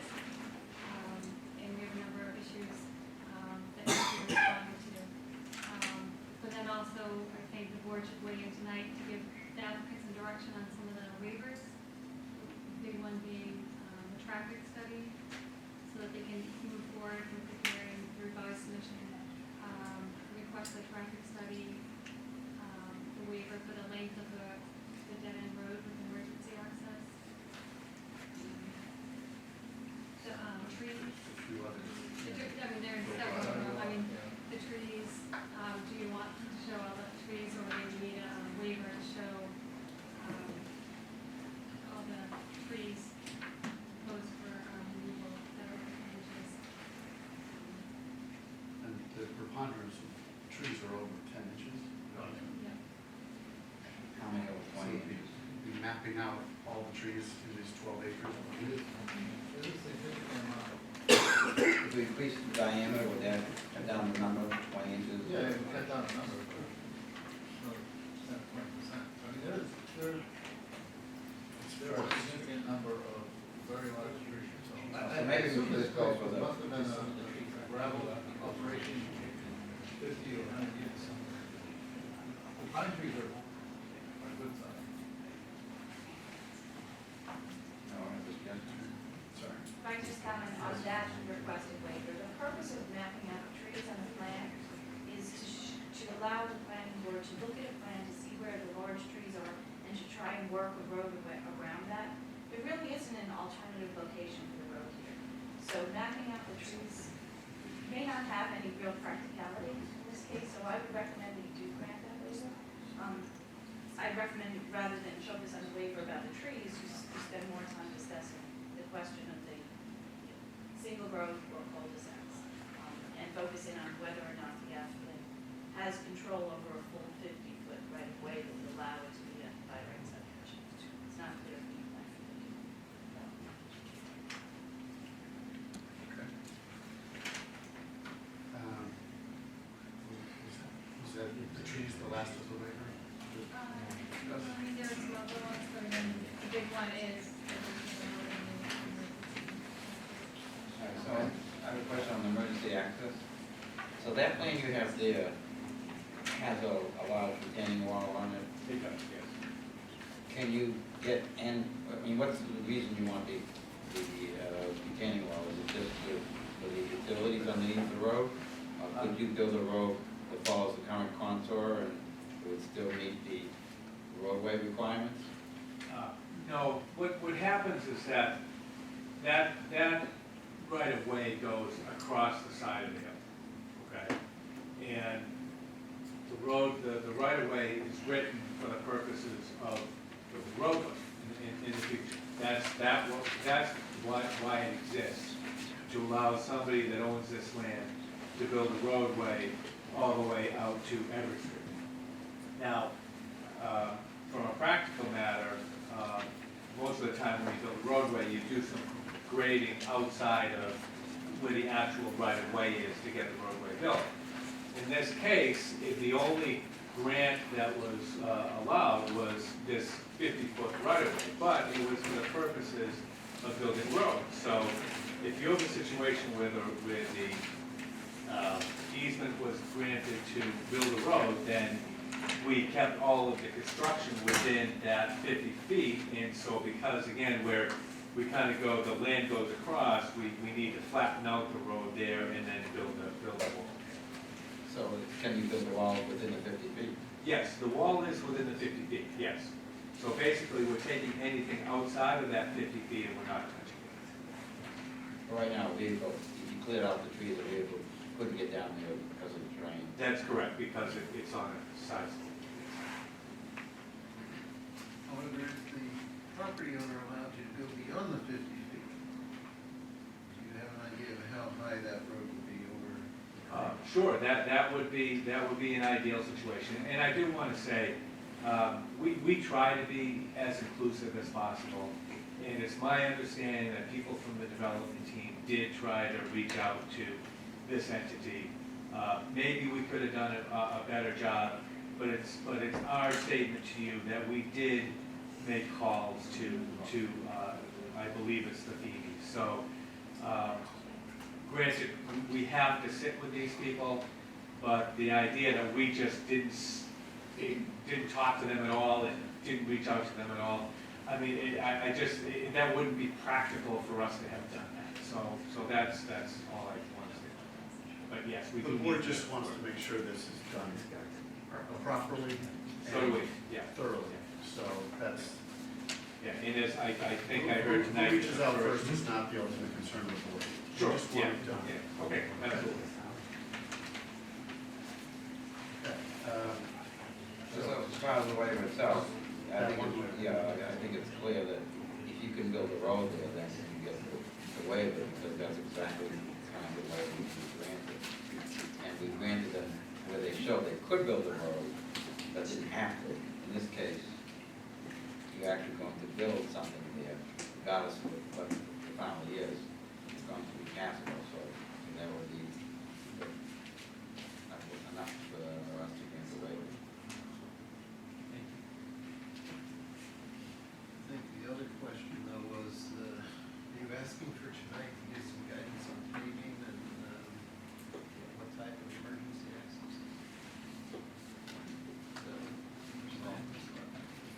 I was actually thinking that what you really should hone in on is the question of whether they have that full, whether there is a 50-foot right-of-way that continues down Lyons and would connect all the way to Edgewater. road could be It built. looks like there's a sliver that's missing from that maybe needs to be negotiated with the same owner, outside of the easement that you have, where it lines up with Lyons Drive. If you look at the plans, where the proposed emergency access is, which is much more narrow than the 50-foot right-of-way, there seems to be a continuous line from the Lyons Drive to the easement, but if you wanted to go the full 50-foot right-of-way, which is necessary for you to show that you can build an as-of-right road, it looks like there's a sliver that is neither Lyons Drive nor within the 50-foot easement. Yeah, So I think showing that there's control of that is necessary to show that you could put in we're not a at the waiver-free point. subdivision. Not So at the point. I don't think that has been proven yet. Once that's proven, then I think it's before the board to decide on that waiver. You could still discuss whether you would be inclined to go ahead with that waiver. I think that's appropriate. You might want to wait till your next hearing to find out if they acquire the land. So looking at the plan here, it shows the borderline between Norwood and Westwood is actually a slight distance inside the lot, so it looks like the last lot there, the ones in the Kent have, their property has several feet in Norwood, and then that follows down to the end of the road, so that's actually in Norwood, that's the road land. Correct, and whether it's an emergency access road or a full road you require, that will also be in Norwood. And so you'll need concurrence, you'll either need an opinion from the Norwood Planning Board that no subdivision approval in Norwood is necessary, or you'll need confirmation of a subdivision. Regardless of who owns that. Correct. The question of who does own that sort of property, do you have any idea? I believe it's the same property owner that we heard from tonight. Yeah. So there may be an opportunity to rework the easement and rework the rights of the easement, and the two property owners may be able to work something out. And then you may hear from the applicant that they do have control of the full 50-foot right of way, and they could develop a waiver for a subdivision, which is the minimum grounds for your considering waivers. In your recollection, do we have emergency access roads that have needed to be so built up with a retaining wall like this? I have a concern that 10 years from now, developer's gone. Now this block wall is, tree roots have rendered it now in need of repair. Who's paying for that repair? So Who owns that? we don't have one now that has an extent to a wall like that. Most of our emergency access roads, all that I'm aware of, are owned by homeowners associations and maintained by them. We have never, to my knowledge, taken over an emergency access road and allowed the streets on either side of it to become a public road. And I don't think the town would recommend in favor of that. The town would be in favor of a full roadway. If the planning board wants to grant that emergency connector, we would not object to that, but we would not recommend that it be made a public road.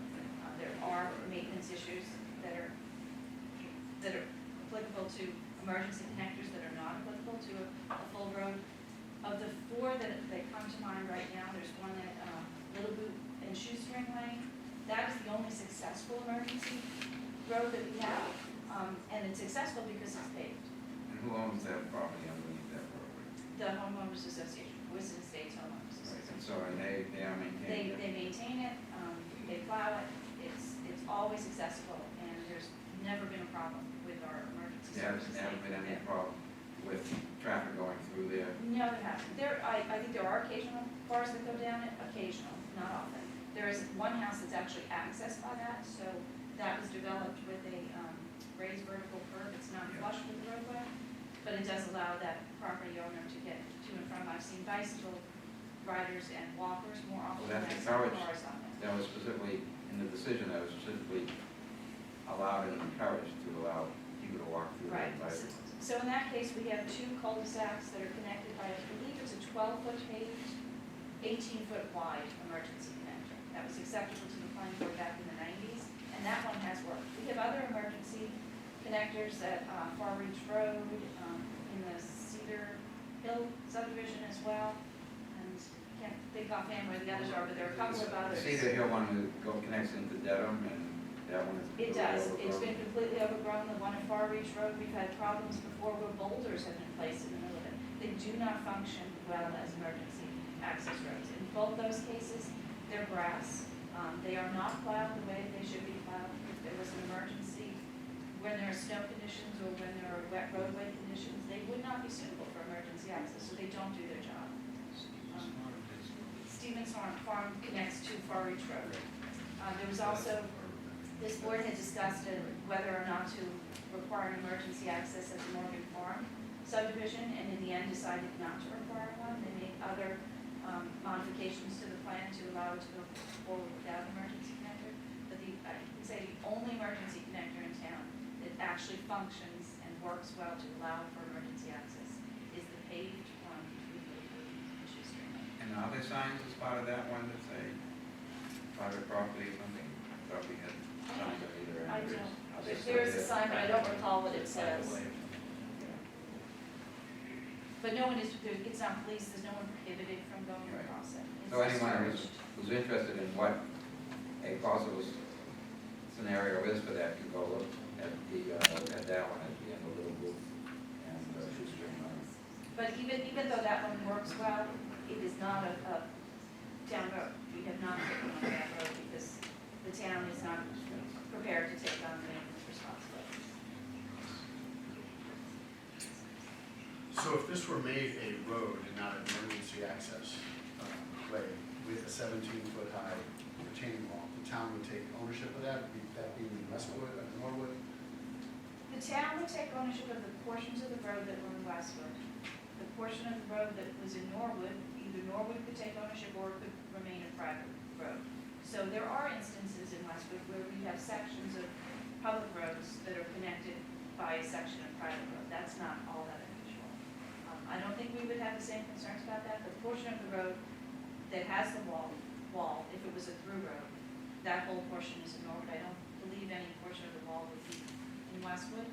So the portion of the road that would be in Westwood, I think would be suitable to become a public road, and I think we would recommend that if it was built according to full subdivision standards, that the town take over Lions Drive and the new longer hedgerow as a public road, a continuous public road. And as a practical matter, DPW would service even this part? I think that would have to be part of the arrangement made with Norwood. Norwood would probably be responsible for maintaining the wall, or the property owner could set up a trust for maintaining the wall to satisfy Norwood. But I think Westwood would offer to be the one that plowed the road and probably even maintain the surface of the road. Okay, thank you. Okay. I'm not sure if we've given you the guidance that you were hoping for. Yeah, I think we did. I think we're at that point. Do I have a motion to continue this? What was the suggested date? May 24th. To give time. So I have all these answered, hopefully by then. Conservation. Make some progress. So I move we continue the hearing to May 24th, 7:30 at Sharpie Street. All those in favor? Aye. We'll see you in about 5 or 6 weeks. Thank you all for coming. Thank you very much. Where was the location for the May 24th Is meeting? that the liquor, Carvey Street? Just off the road, by the railroad station. Where the town municipal office is down.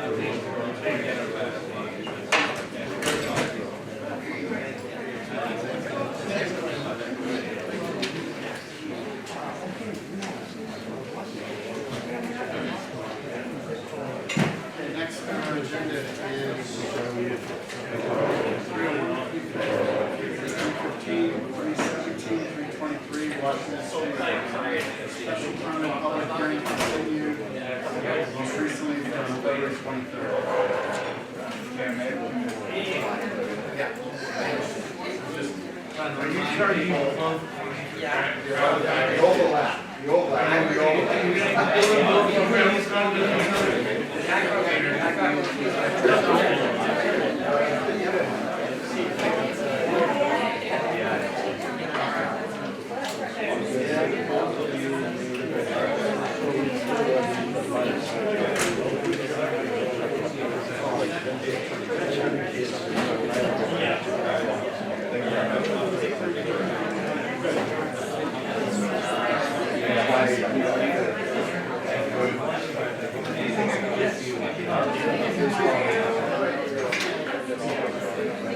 Cover that in here. Yeah. You know it. Oh,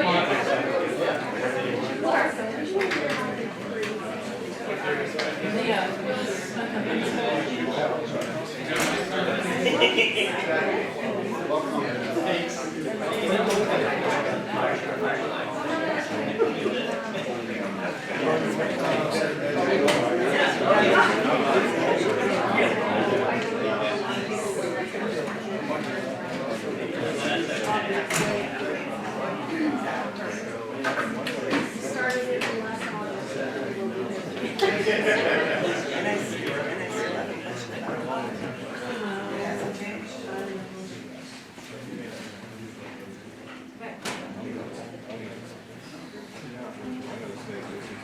Right.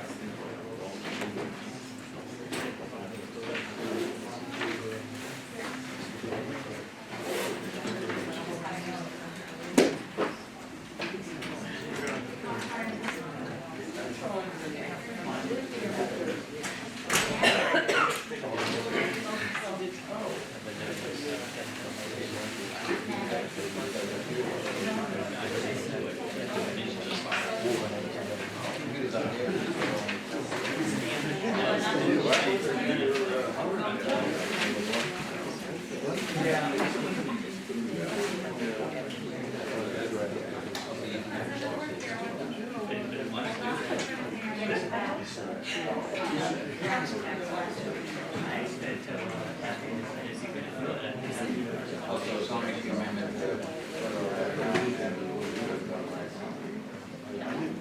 Okay, how are we doing? Any closer?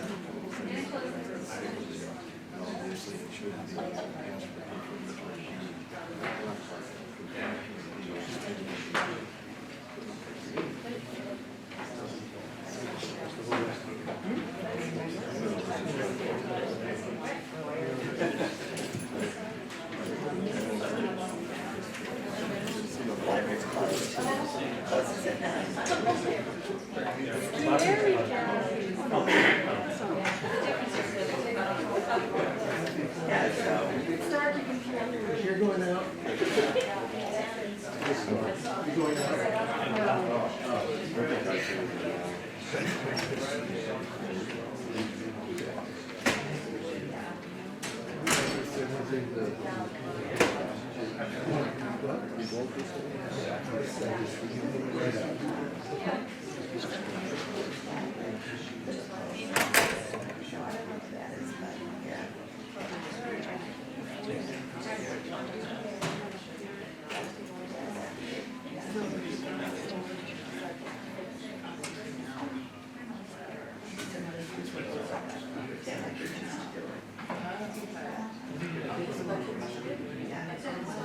The town up?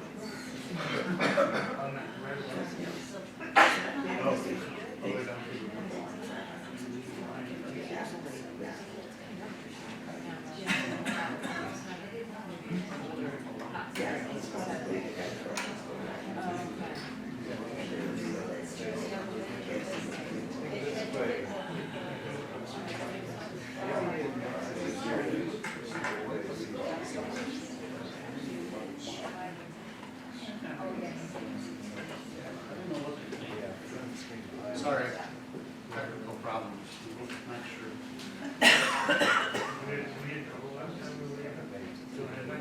Somebody does that.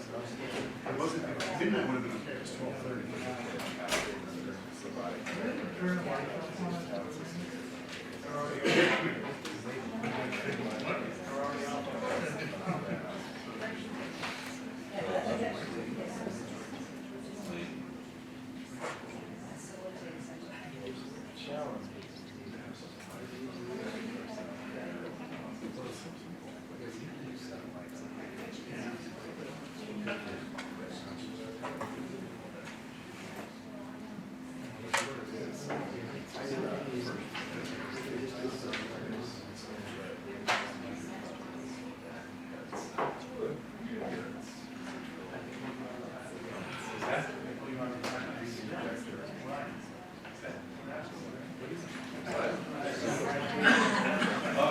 Yeah.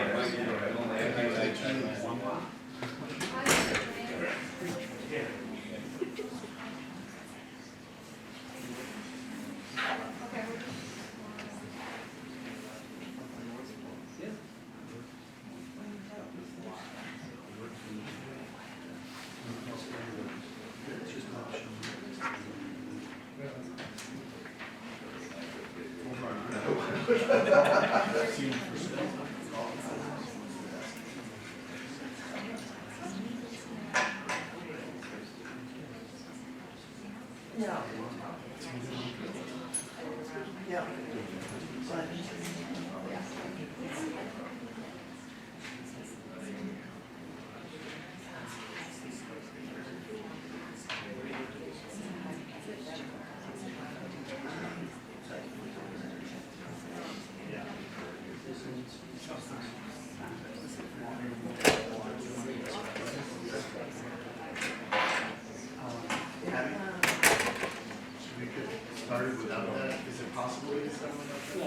I want to see them turn the lights out on this whole street. 10:30. Did close it.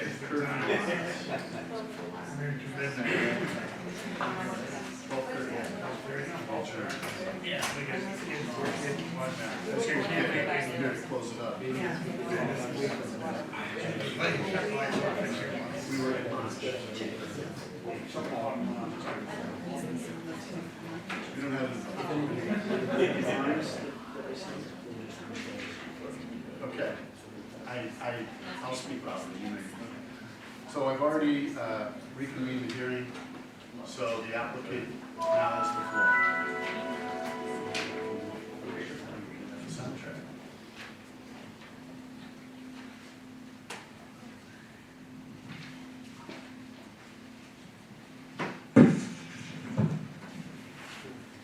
Good evening. I'll stop while they're hopefully going to be able to get the board working. For the record, I'm Peter Zucker, attorney representing the applicant, Petruzziello Properties LLC, regarding the project at 301-323 Washington Street. Here this evening is Giorgio Petruzziello, one of the principals of Petruzziello Properties LLC, Mike McKay from McKay Associates, the project architect, Matt Smith from Norwood Engineering, who's the project site engineer, and Ken Cram from Bayside Engineering, who's the project traffic engineer. This project has been subject to quite extensive and I believe one of the more comprehensive reviews that I have been involved with by both the planning board, your planning staff, and the peer review consultant. Since the initial filing, as you're aware, there have been significant changes and revisions to the project in response to the comments that we received, not only from the reviewers, but as well as the public in general. I think this has resulted in a much better project, and it's better in terms of, I think, architectural design and aesthetics, overall site design, as well as safety in the project.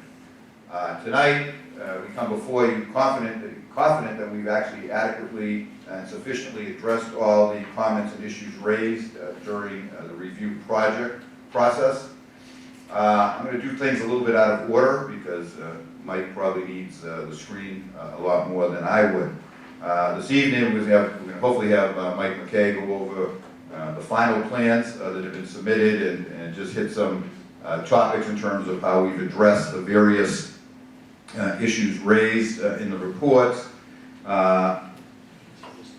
I'm going to, secondly, I guess I'm going to do it first, I'm going to address the question about parking, which has repeatedly come up. And I'm just going to do it, hopefully, as quickly as I can, without, and it's difficult to do it, without throwing out a lot of numbers. When you talk about parking spaces, you start getting into counts, but the numbers can get confusing. I'll just let you know that we've looked at this project and the parking, as well as your staff and the peer reviewer from every conceivable angle that we can think of. At the end of the day, the project site is going to have 78 parking spaces on site. And those are going to be broken down between 45, what I'll call on-site surface parking spaces, 24 parking spaces in the garage, and as we're talking, there's the 9 parking spaces in the municipal parking lot. Those are 9 parking spaces that under a prior decision had been dedicated to the wild blossoms that is in the building. But we looked at a number of things. First thing we looked at, and we think this is important and we don't want anybody to lose this, is what parking is required for the new building. And I use the word required just to mean if we were going to go under your standard bylaw, what would have been required. As has been stated a number of times, there is actually no specific requirement because we're coming under the FMUOD special permit, the board determines it. However, if you look at the new building based on our numbers, would require 36 parking spaces. And we're actually providing 48 new parking spaces on this site. Now, to make it simple, we're adding 12 more parking spaces than would be required to support the new building itself. In addition to that, we've looked at the parking from every angle, again, that we could think of, but we also looked at what we call the shared parking analysis. So, as I said, we're providing 78 parking spaces on the site, 12 more than the new parking, and then we had Ken Cram run a shared parking analysis, and the shared parking analysis takes into consideration that different uses have different peak times. And I always give the example that if you had a church next door to a office building which only operated Monday through Friday, the church only had one service on Sunday, they would only need a single parking lot. You wouldn't need to double the parking, because on Sunday it would be fully available to the church and vice versa. So the same thing works here when you have different type of uses that have different peak times, and the analysis of the shared parking analysis comes to the easy conclusion, I apologize because I thought I'd have slides, comes to the conclusion that there is, the peak hour is noontime. Here we go. So, interesting, the maximum peak time is noontime during the week. Saturdays don't seem to be a problem from any perspective. But the bottom line is that we are providing 78 parking spaces, and for 1 hour during the weekday, the site peaks, based on the shared parking analysis, at 76 parking spaces. So we have adequate parking that we're providing, and that's including the 9 in the municipal lot, to cover that. The last thing we looked at is there other parking that's maybe available in the area above what is being provided specifically for this project? And the answer to that is yes. So even if we're off by a couple, again, there is sufficient parking in the area. So we had Ken and his crew, or whoever he uses, went out and did actual counts in both the municipal lot and at the Islington Pizza building itself. And those counts were done every 15 minutes from 7 in the morning to 7 p.m. We did it 2 days during the week, I think a Wednesday and a Thursday, and we did it on Saturday. And according to our count, there was total available parking of approximately 52 parking spaces. People may differ. In the municipal lot, for instance, there were 32 parking spaces a couple of years ago, and I think there's now one of those collection bins in one of the spaces. So we use, for available parking, we use the number 52, just so you're aware. And again, interesting, the peak demand for parking happens at Thursday about 12:45, where for one 15-minute period, we hit 50 parking spaces. So again, still not at maximum capacity. There were a couple of spaces there. That was at Thursday. Otherwise, you're at 46 parking spaces or less out of the 52. So in other words, it's never at capacity. In addition to that, we have the 3 parking spaces that we're not allowed to take credit for per se, but you have the 3 parking spaces that are on Washington Street, which could be available for this.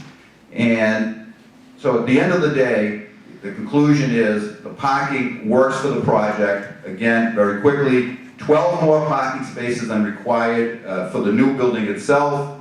The shared parking analysis evidences the parking supply, and that's not including additional space in the municipal lot or on the street, is always greater than any parking demand. And then, of course, as we just indicated, there is always additional parking available in the municipal lot and the 3 spaces on site.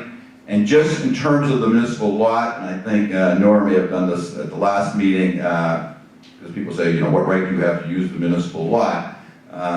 We have more old files on how the municipal lot came into being, and the answer is that the municipal lot was actually put it where it is to support the buildings, including the Islington Pizza building and a few other buildings, when there was a reconfiguration and for safety reasons, when approximately 24 or 26 parking spaces that used to be angle parking in front of the Islington Pizza building were removed, and they were offset by the availability of parking in the municipal lot, and that's clearly recognized under your zoning bylaw, where if you're within 400 feet of that municipal parking lot, you could actually request that spaces be, I'll use the word, dedicated for the uses within the 400 feet. The entire Islington Pizza building, and I believe as we submitted a map a while ago, is within that 400 feet.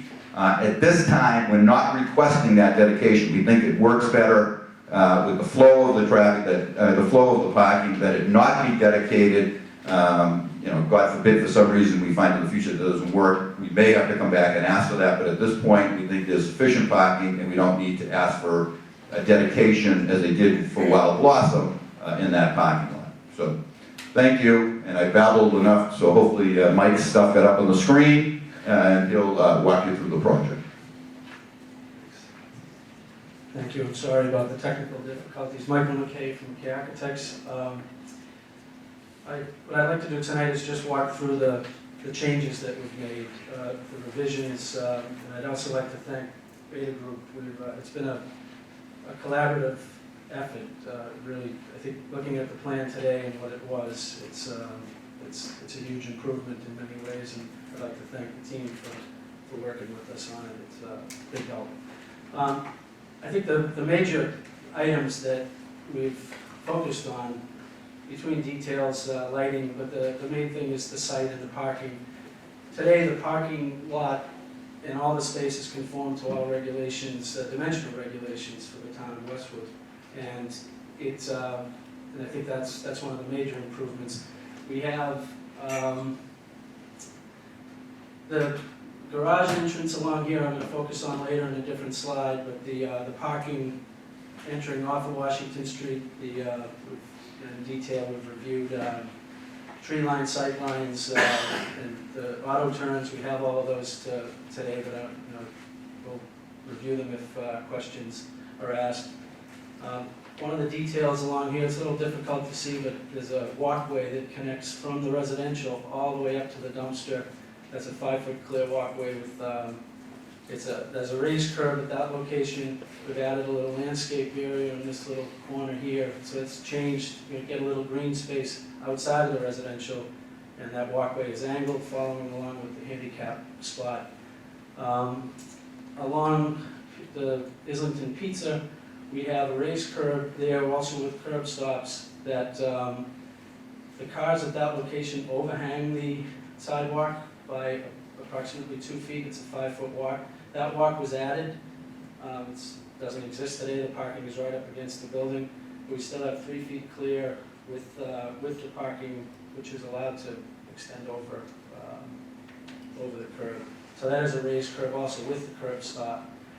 Along the back, the developer has met with the owner of 22 School Street, and they came to an agreement that a new fence would be installed along the property line and returning up, blocking out a little bit of the sight line for him. So that has allowed us to get clear access for the overhangs along those back spaces. Was also added curb stops all along School Street, the existing spaces there. That is a flush curb. It's an existing flush curb. We looked at raising it, but it would cause water flow towards the building. There would be no way to do it. We have an existing brick building. It's already very high at that location, and we can't regrade it. So that flush curb would be, it's a new sidewalk that would be installed along there with a flush granite curb and curb stops along that. So that would protect that clear 5-foot walkway that extends all the way up School Street. It's a little hard to see in this plan, but this would all be flush. All the sidewalks are flush. All 3 curb cuts are, the sidewalks are level all the way across. That was one of the concerns with Beta, and we addressed that. So I think from a site plan, those are the major changes. I'm going to go to the garage, to the auto turns. So the garage, we spent quite a bit of time, and I think some of it came from the last meeting. Was how we would enter and exit the garage. So what we're proposing, and this little area has been widened based on some concerns from Bader. We widened the curb cut to allow clear access, somebody taking a right-hand turn off of Washington Street. There would be a gate, an automatic, or a remote control gate at this location, and then this is the area that would shut the gate.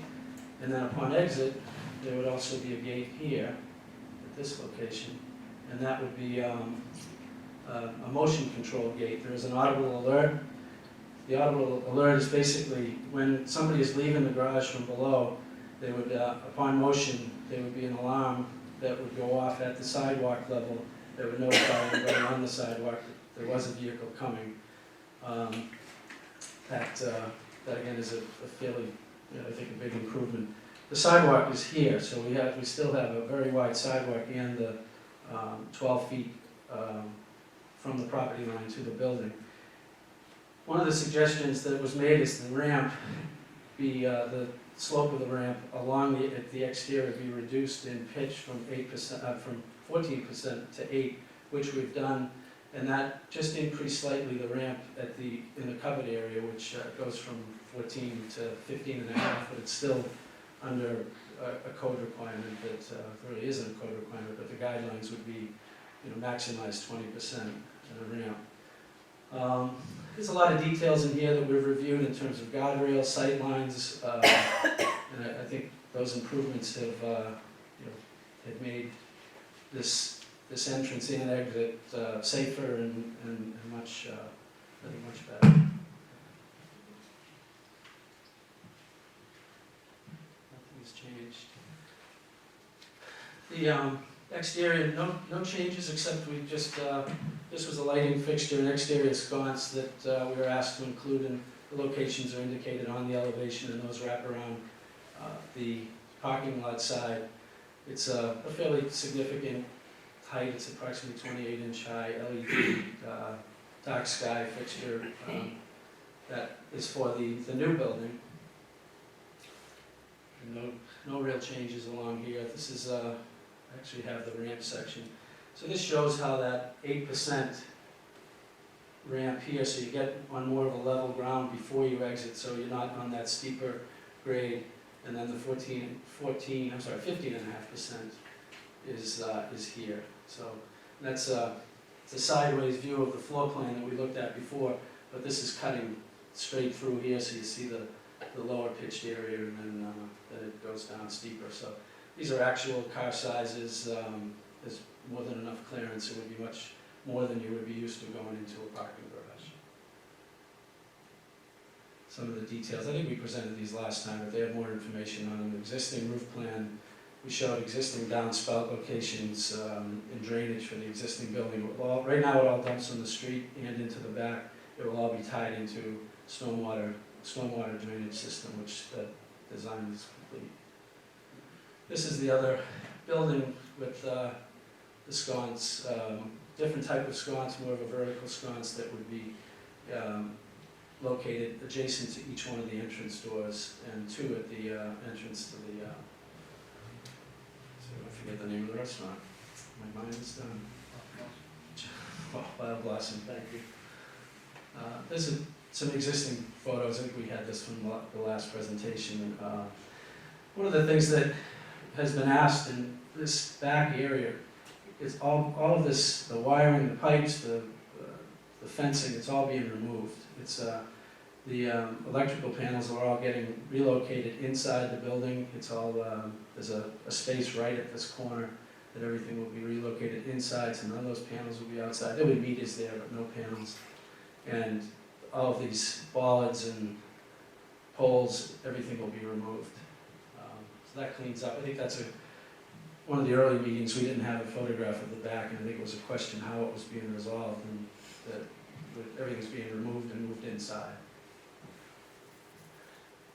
I think the rest of it is more backup information. These are existing condition drawings, site drawings, more site information. This is a blow-up showing all of the stormwater infiltration, how that's done, so I don't think we really need to review unless there's questions. But I think the major thing is we had a pretty lengthy list when we started with Beta, and we worked through it. We had a meeting, then from that meeting, we had a list that went from 40 down to 9, and from a conference call, we went from 9 to none. I think everything is, at least from the last correspondence, everything was crossed off as far as being resolved. So again, I'd like to thank them for their help, and that's just a quick overview, but I'm sure there'll be questions. And one of the other large items was looting is what's happening with the Blue Hat Tavern, and I'm going to have Giorgio address his plans, what he's been doing and what he plans on doing. So I met with Peter he's the chairman of the Historic Commission. We walked through the house on Saturday, and we're proposing to lift the Blue Hat Tavern up and a temporary location to be put on 9 School Street to the left side as you see it. We made our 20-foot setback from the residential and keep it here for the time being while we find a suitable location for it. I think that's about it. I mean, there's really not much to move.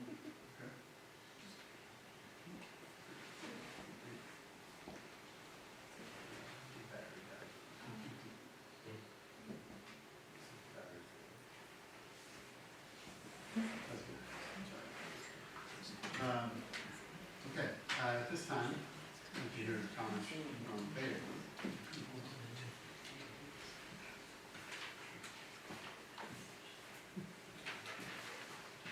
So for the record, my name is Merrick Turner. I'm with Beta Group, the project manager for this particular peer review.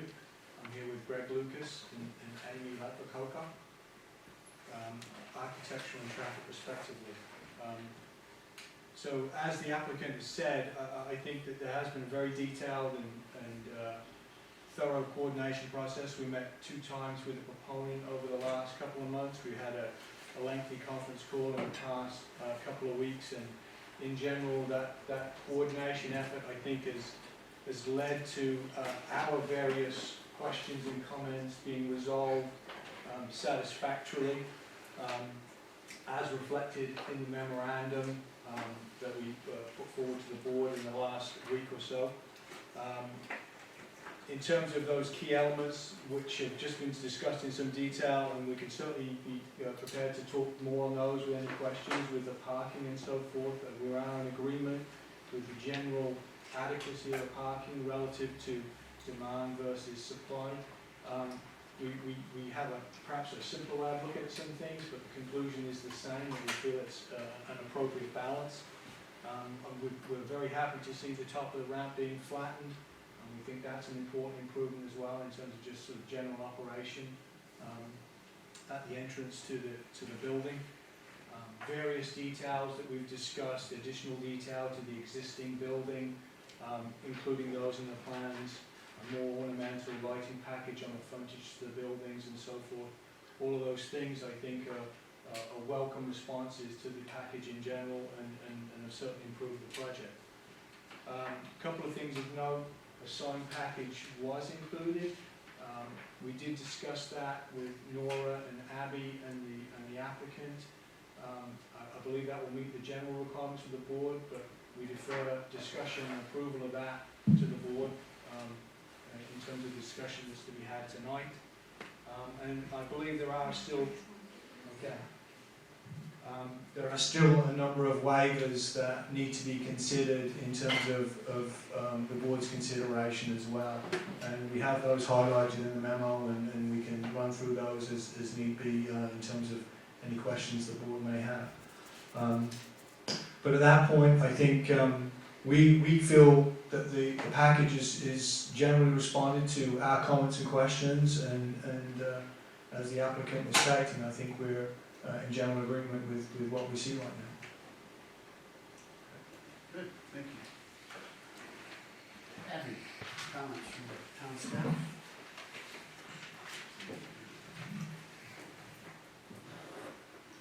Yes, thank you.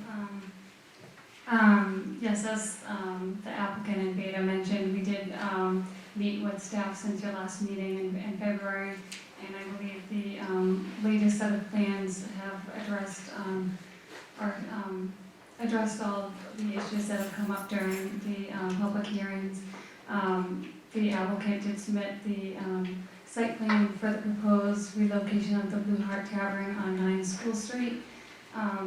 That application, that itself would also need to come to you for a separate application, an EIDR, Environmental Impact Design Review, just because it's changing the property at 9 School Street. So that's considered for this application, but it would be another review. That's a by right review by you, not a special permit, to carefully look at the layout where that will go and look out at the trees and the exact location of that property. I think the revised plans submitted all the information that you were looking for. I just want to reiterate that the parking is, that is a determination by the planning board. So what you're doing for this project under the FMUOD special permit is looking at the proposal that has the total up to 78 parking spaces, and if you are determining that the number of spaces is adequate for the application as proposed. I believe, as the applicant has mentioned, that they are providing adequate parking for the proposed new building, as well as improving the layout of the existing building at the corner, the one with the restaurant and the post office. The municipal parking lot was previously, those 9 spaces, they were previously approved by you to be reserved, those spaces for the Wild Blossom Restaurant, and the remaining spaces are for the businesses at this location and in this area. That was the purpose of the town creating the municipal lot. With that said, I believe that the application as proposed, with all the most recent submissions, does meet the bylaw, and I would recommend approval of this project.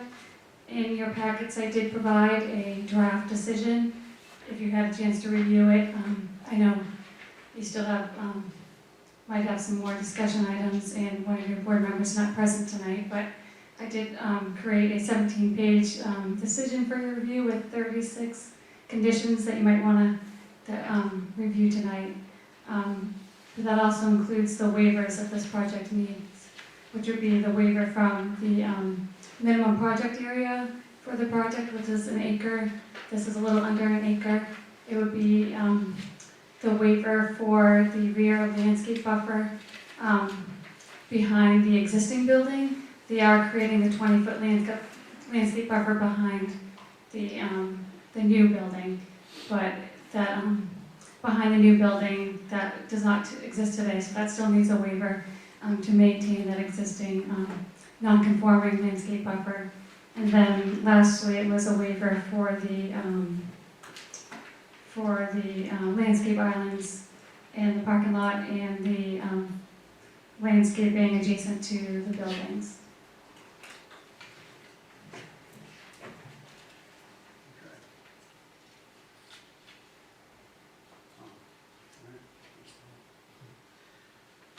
All right, at this time, we entertain questions or comments for the applicant and board members. Sure. We'll start down here. Well, I reviewed the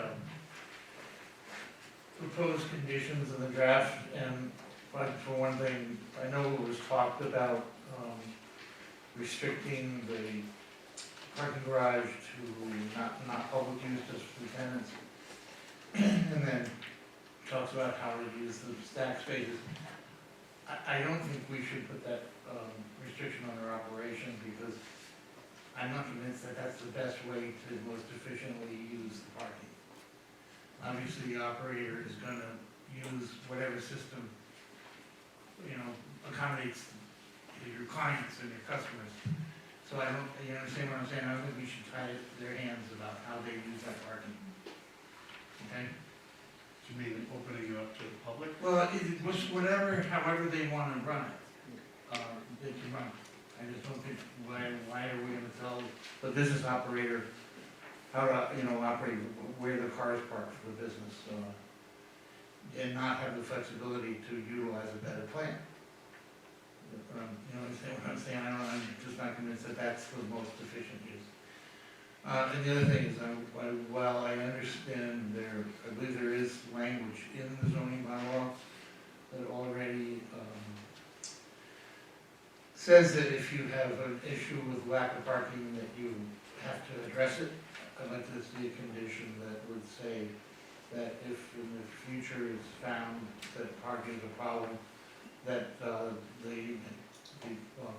developer has to address it somehow through utilization of other spaces or whatever. And then one other thing, when you suggested that raised sidewalk at the end of school, Yeah. okay, I thought about it. And I don't know whether it's too close to the other sidewalk, but the town might want to consider, this is not part of your, don't worry, I'm going on your hill. Okay, the town might want to have a raised sidewalk back from the intersection to effectively connect the municipal lot to this building with a safe way to go. You don't have to go to the corner, and we're also it would calm the traffic down there. You understand what I'm saying? That the crosswalk. Yeah, up near 9, you know, it would be up further at the end of the lot, somewhere that would be. Create a crosswalk up there. Yeah, just The exit. like, no, actually down, you know, where you go right in the lot, no, further up. Yeah, you lose the parking space. You lose the part, If you did it right opposite the entrance, you lose the parking space. Well, I just say, we could consider it, I just, I don't think you want one, I don't want the traffic people think, well, I'm right at the intersection where people are turning onto it, but, okay, that's it. All right, so I do think whatever comes of the historic house and all, we need some condition in there. I didn't see any condition that states that's what's gonna be done with the historic house and that it will be preserved. I want a real guarantee somewhere here that the house is going to be saved. It's not going to be stored somewhere for a while and then, you know, left to ruin or finally end up. And so there just needs to be something somewhere that we can really put our hands on and say, here's the agreement, and we know it's going to be saved. But I just think that's very important. Has it been determined that it can be physically moved? When we met with Peter, we had to take the next step. We did get a consultant to come in to see if it could be moved. It can physically be moved, and now we have to get structural engineers to make sure it can be moved on the inside. Yeah, that's what. Just a comment on Steve's. We planned, this move is a temporary move, it's excess of $50,000. So just to take the 50 and then knock the building down is not what we're looking to do. But we also have 19 months to figure out, work with the town and find a location within Islington to do that. Hopefully within 19 months we can find the location. Would moving into that 9 School Street address require raising the cleaners building? No. It would be, I don't if know. there's a, can you go to that side?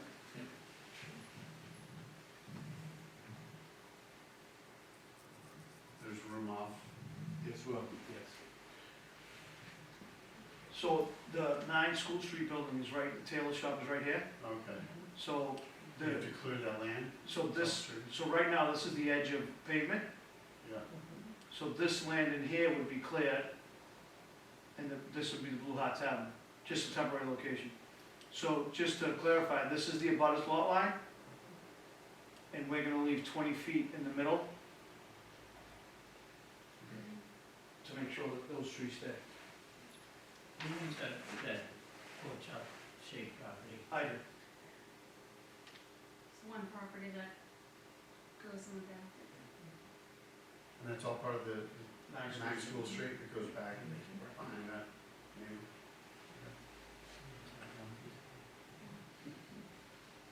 So I had a question. Beta said there was some sidewalk considered and it was P11. Where was that sidewalk?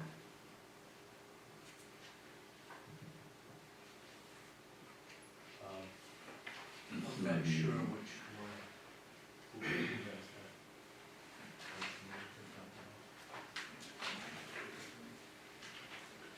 have. It says the sidewalk in this location was evaluated.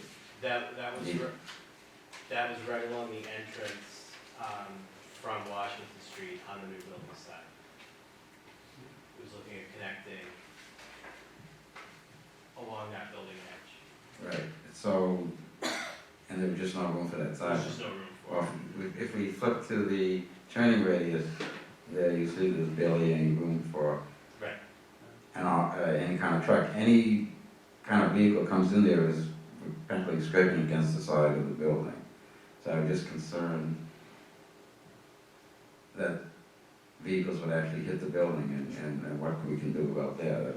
I'm surprised no one looked at that before and said, you know, what are we gonna do about someone who doesn't quite turn just enough and they're hitting the building?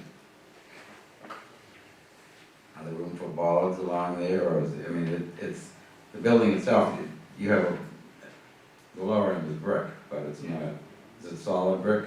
Yes, yes. But to what height, and, you know, would that stop all trucks and that kind of thing? It's 2 feet, maybe the height of the truck. I mean, you know, the truck bumper is That's just a fire truck. yeah, on any one of these, no matter which truck or vehicle you're looking at, you can see, and look at that one, it's, the corner of the vehicle's right up against the building, and the right rear is just at the curb, so it's pretty tight squeeze there, and so there's no margin for error if it's snowing or anything like that. I think that, needs to be considered.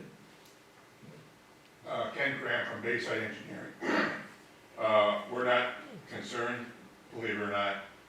We have found historically that the software we use, the AutoTurn package, is a little conservative for all vehicles. So where it shows, you know, the overhang coming close to the building, there will be some clearance in between the two. So, and that's the biggest truck, is the fire truck comes probably closest. All right, because you have the same situation where the entrance to the garage, if you look at Neil Avenue right there. Again, that's a 19-foot long car we used. That's probably one of the larger vehicles you'd see making that turn. So we use the largest to be the most conservative. Now, when I magnified it, is that the only one, or there's another one? Because I looked at that and the right rear tire is really scraping along the curb there as it goes in. The curb line's been changed. Yeah, okay, and at some point, the left end of the car actually extends over that new barrier you put up. That's actually not a barrier, we removed it, it's just a painted line, it's unrelated, the latest drawing, it's just. Okay, but I'm just concerned, somebody's coming in with another vehicle's coming around the corner and it's gonna look like the vehicle's going to hit them, and it looks almost like they're within an inch or two of each other. Again, is that within the margin of? Yes, I mean, again, we use the largest car possible, a 19-foot long vehicle. And we also asked about, with the gates there, would someone waiting for the gate to go up, would the rear end be blocking the sidewalk? And it kind of looked like that was also a few feet out into the sidewalk. It is, it's approximately 13 feet from the edge of the gate here to the edge of the sidewalk. So a normal car would be 14 if they're going right up to it, so it would be approximately 2 feet into it, if there was a wait, if they couldn't find their Yeah, so they have a remote control a little quicker, and assuming they're pretty good at it, then there wouldn't be a problem if they were slow, but only a foot or so. I actually had a question about this same thing. Exiting the garage, the gate is closer to the street, correct?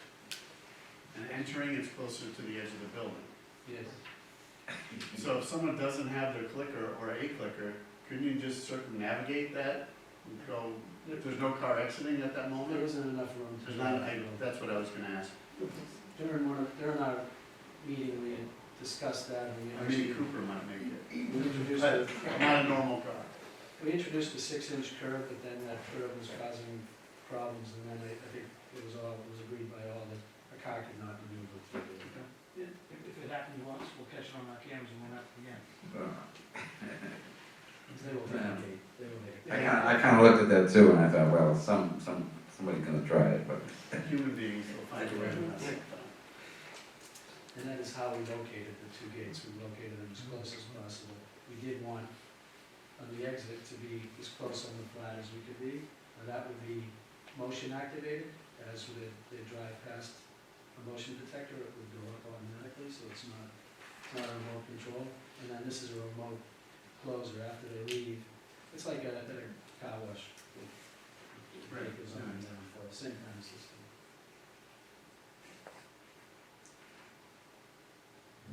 Okay, so on the dumpster, you did provide a new, nicer looking fence around the dumpster.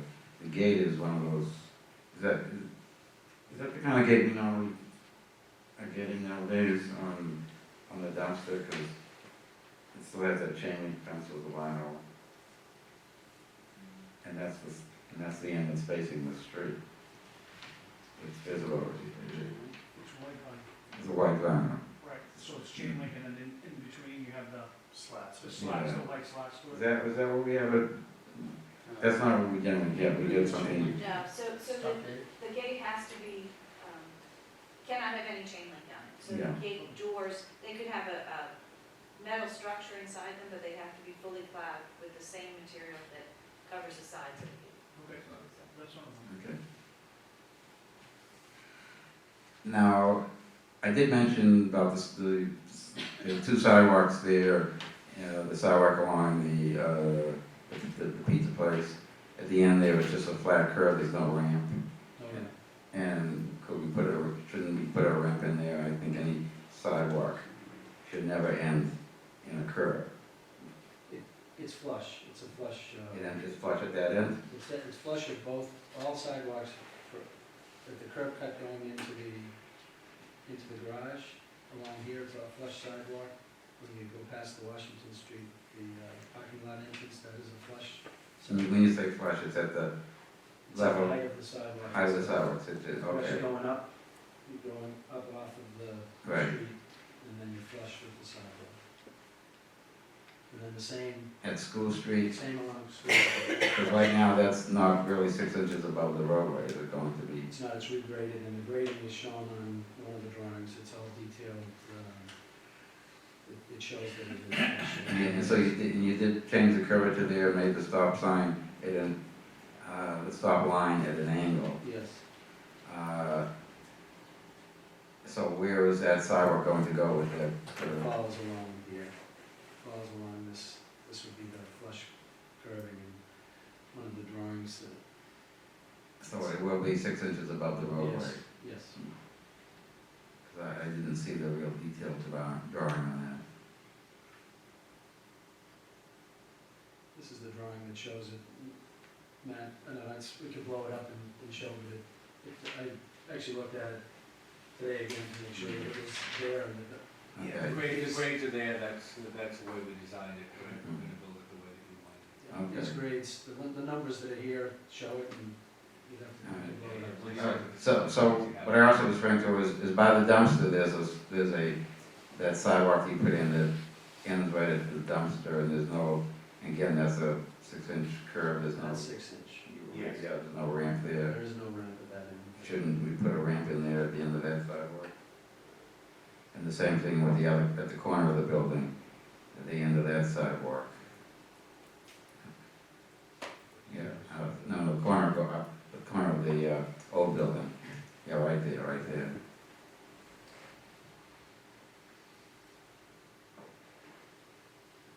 Otherwise, someone comes out of the pizza place and turns right and walks to the end, and when they get there, they see there's a curve. And There is a ramp at the beginning, this is Yeah. ramp down, and then there's a ramp here, but then at this point, I think we could add it, that could be something. I mean, I don't think you should have a sidewalk.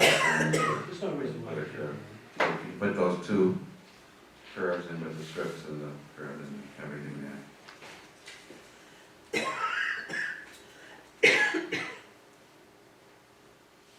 And again, just a reminder, the signs, they look good. And the material is gonna be some kind of plastic or whatever, which is fine, but in Washington, it's supposed to look like they're actually made out of wood. So from the sidewalk, if you look at it, you shouldn't be able to tell that it's really a plastic sign. It shouldn't appear to be a wooden sign, which is what we've been doing.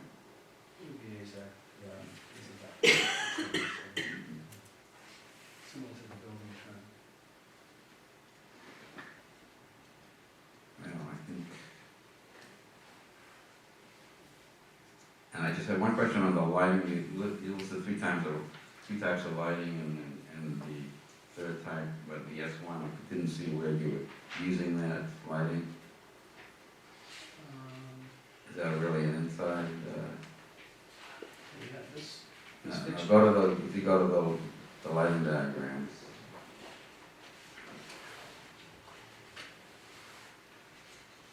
Yeah, right there, the one on the far right, where is that being used?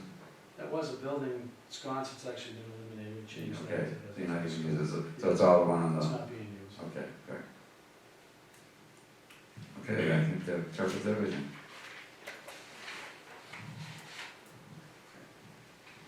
I'm not sure I have too many questions. I think the applicant did a good job in addressing the parking problem by doing that analysis, and I think that was the right thing to do. We needed some sort of explanation for how one imagined that this was going to work, and I think you presented a reasonable solution to it all.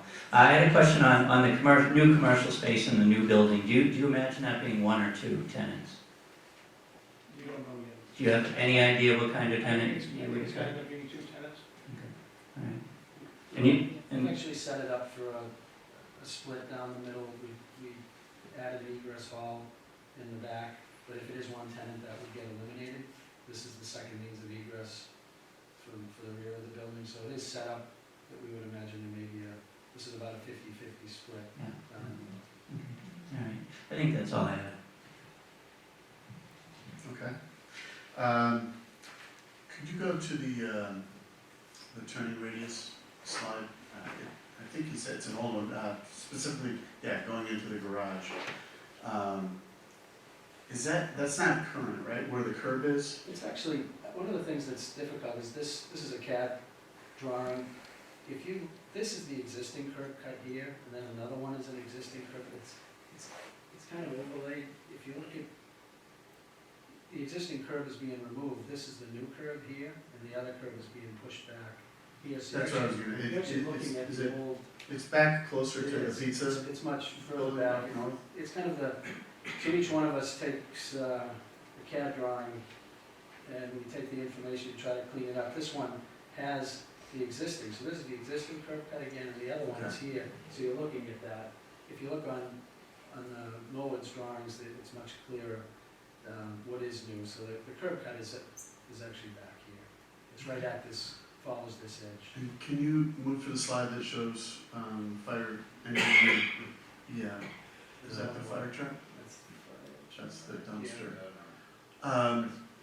So if there's a truck, many times they have the road to themselves. If they were to swing it wide left in the left lane and then enter in, this is worst case scenario where they only have the right lane that they're traveling in. If they swung that first turn wide, they would clear it easily, as I read it. Yes. And that's, as I understand, I mean, Yeah, currently. cars shouldn't be on the road as Well, traveling next to them. Well, They're exactly. trying- Currently, if a fire truck needs to get into the site, they have to be in the left-hand lane and then turning. Right, And they're negotiating that turn now. Theoretically, because the sirens go, they're not gonna have a car coming up from the right trying to pass them, just as if they were trying to change a lane. But the fire department did ask us to redesign it so they could make that turn from the right.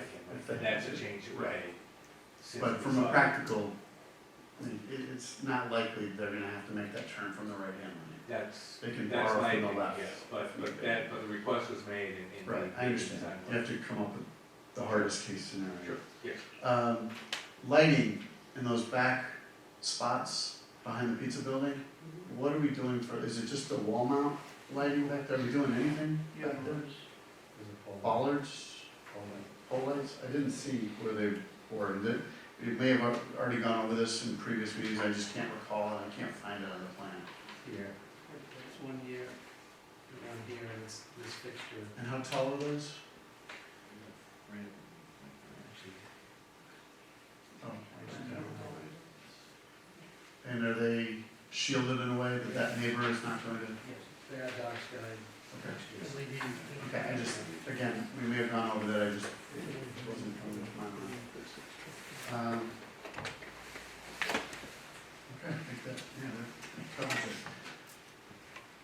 I want to reiterate what Mr. Wiggins said. I think you guys did a nice job explaining the parking situation as I understand how this site works and what you're proposing to do. I think the way you presented it, it makes sense to me. So, if we're done with comments from the board or questions, if we're looking at time, we have a very brief amount of time to open up to public comments or questions. If there's anyone in the audience that had a question that hadn't been already addressed tonight or in previous meetings. Hi. I got it. Thanks.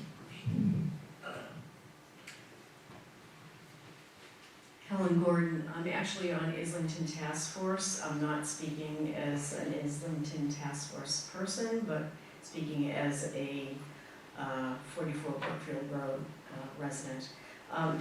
With all due respect to the board member who was talking about the parking garage, a lot of discussion here about challenges getting in and out of the parking garage. So I would ask the board to consider keeping the requirement that that is for the residents. These will be people that will become very familiar with how to get in and out of the parking garage, and if we start allowing anybody who's going to be visiting the various commercial facilities there, going in and out, it could really become very problematic in terms of parking. I would think also that if I was a renter looking for a space, living in New England where there's a lot of snow, if I could have a dedicated space underground that was covered, that would be more of a prime rental space for me. So I think it might really enhance the opportunity for renting those spaces. So I'd like you to consider maintaining that requirement. And that's what kind of parking problems you? Well, we were talking, we had a discussion about a number of people talking about the challenges of going in and out of that very tight area and getting cars in and out of the parking garage. And so now you're suggesting that anybody who pulls up to do business at those commercial properties should be able to come in and out. So that would mean that I didn't suggest that, I just suggested however they wanna run it, they should run it, okay? Right. It's designed that any normal person who drives a car can get in and out of the garage, right? The people in the residents aren't gonna be any And better you have a drivers. right to that opinion, and I'm recommending, my opinion is that I support the previous discussion that was had here. Because of some of the discussions that have gone on about the challenges there. So now what you would be recommending for anybody to go in and out of that parking garage No. is that there wouldn't be, so what is your I'm recommendation? just, Could you I'm just clarify leaving the this? option open to see how it operates, that's all I believe that you're intending, because people have to have the access anyway. You're planning that, I'm just saying that 10 years from now, you could say, well, let's get rid of the gates, it would be better to do this. Just, At that point in time, they could come back and have it Yeah. changed, could they not? I'll let that go, I give up.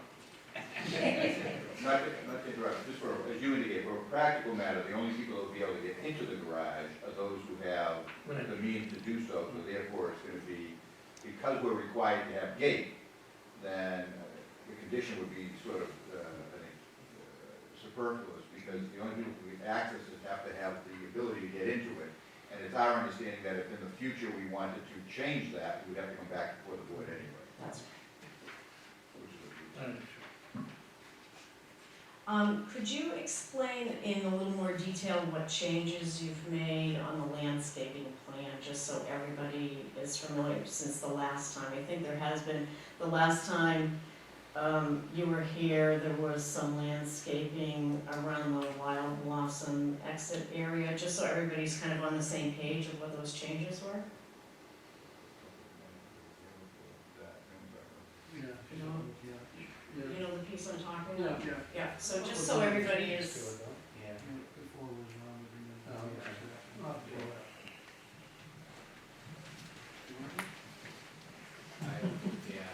I don't think there were a lot of changes. Yeah, I'll We just changed the site a little bit, we did some corner roundings, near School Street, but I don't think we, as a design element, we added more landscaping compared to what we had before.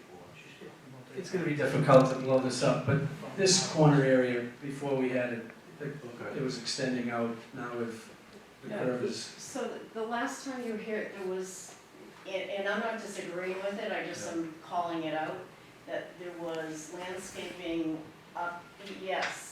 Okay. Kind of like around the exit area. Okay, And sure. frankly, I was a little concerned about the safety associated with that, but I just wanted everybody to be on the same page Okay, on there those was, changes. we did have, there's existing bushes along this line Okay. that were removed, and that, there was an agreement between the 22 School Street owner and the developer to install a fence. There will be green along this edge, and it'll be low, just low azaleas, but some type of low planting along this little piece here too. At one point, we did have trees, but there was a sightline issue. That's right, we did take a tree out Here. right there, yeah, we eliminated the tree there. And that fence stops, I think, 10 feet before the property line, again, for sightline.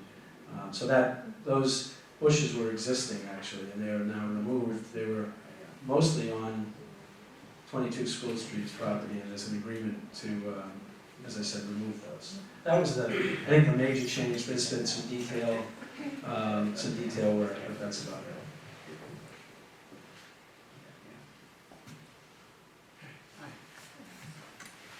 I just have a question. State your name and address, please. Laura Fitzhenry from 57 Brookfield Road. I just have a question about the exit from the parking garage. I think on one of the early traffic studies, and I don't remember if it was with the preliminary application or just one of the earlier versions, there was a recommendation that people exiting the garage should only be able to take a right turn, so they wouldn't be cutting across traffic. I know that that's not illegal to cut across traffic, but they were recommending, I think, for the traffic flow. Is that still one of the conditions? And I ask just because that's that area between the intersection itself, the 3 parking spaces in front of the pizza building, the entrance to between the 2 buildings, and then the parking garage, there's the opportunity for a lot of traffic to be, turning across traffic, either pulling into one of those places or pulling out. So I'm just curious if that got lost along the way somewhere. I think you're Yeah. to take a right turn only. It's a condition that the planning board will look at it after 6 months, use it to see if that's necessary, and then we have the ability to put it in. Okay, thank you. Did we want to take that time limit off of that one? Because it specifies only 7 to 9 months. Right, yeah. When, you should say when necessary, Okay, yeah. when Yeah, necessary. yeah.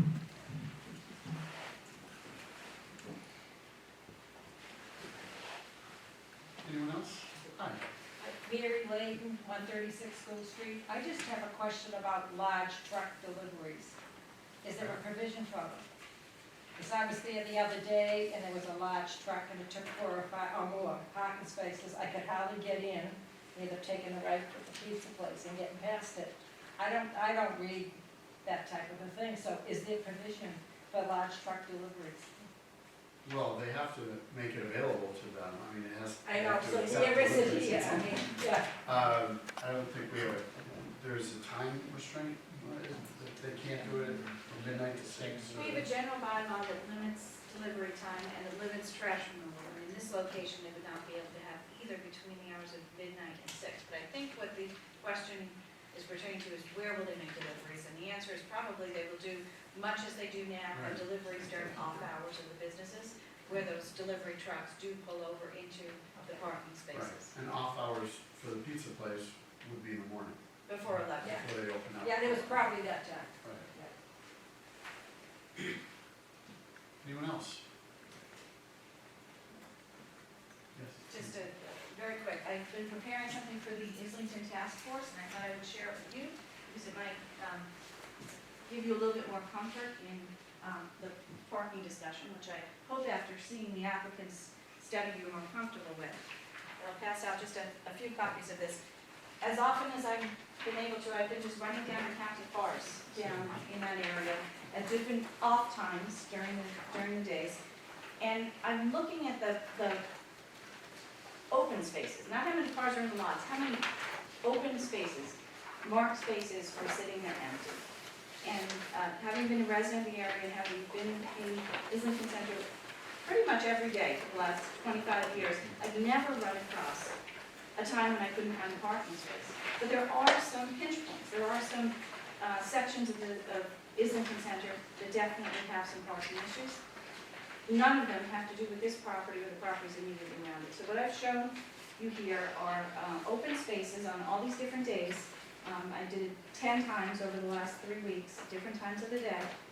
And on average, about 30% of the parking spaces on the buildings owned by either Supreme Development or the town are available. And it fluctuates during the day, and sometimes it's tighter than other times, but there's a significant amount of excess parking available.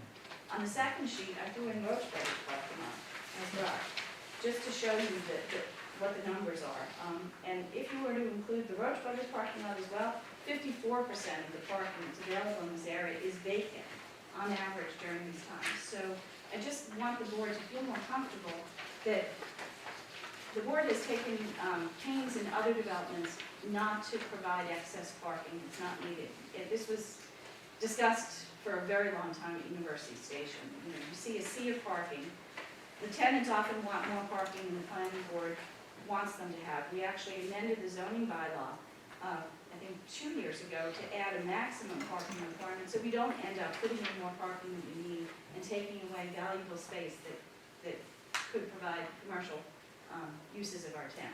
So what I want to show you with this is that there is more than enough vacant parking there now. And these numbers also reflect the construction of the fire station that's going on. We have contractors there taking up spaces on the Little League lot and on the Roach Brothers lot, that those contractors will be gone when that project is done, and there'll be a dozen more spaces associated with the fire station that are going in there. So there really is not a shortage of parking spaces in this immediate area in Islington.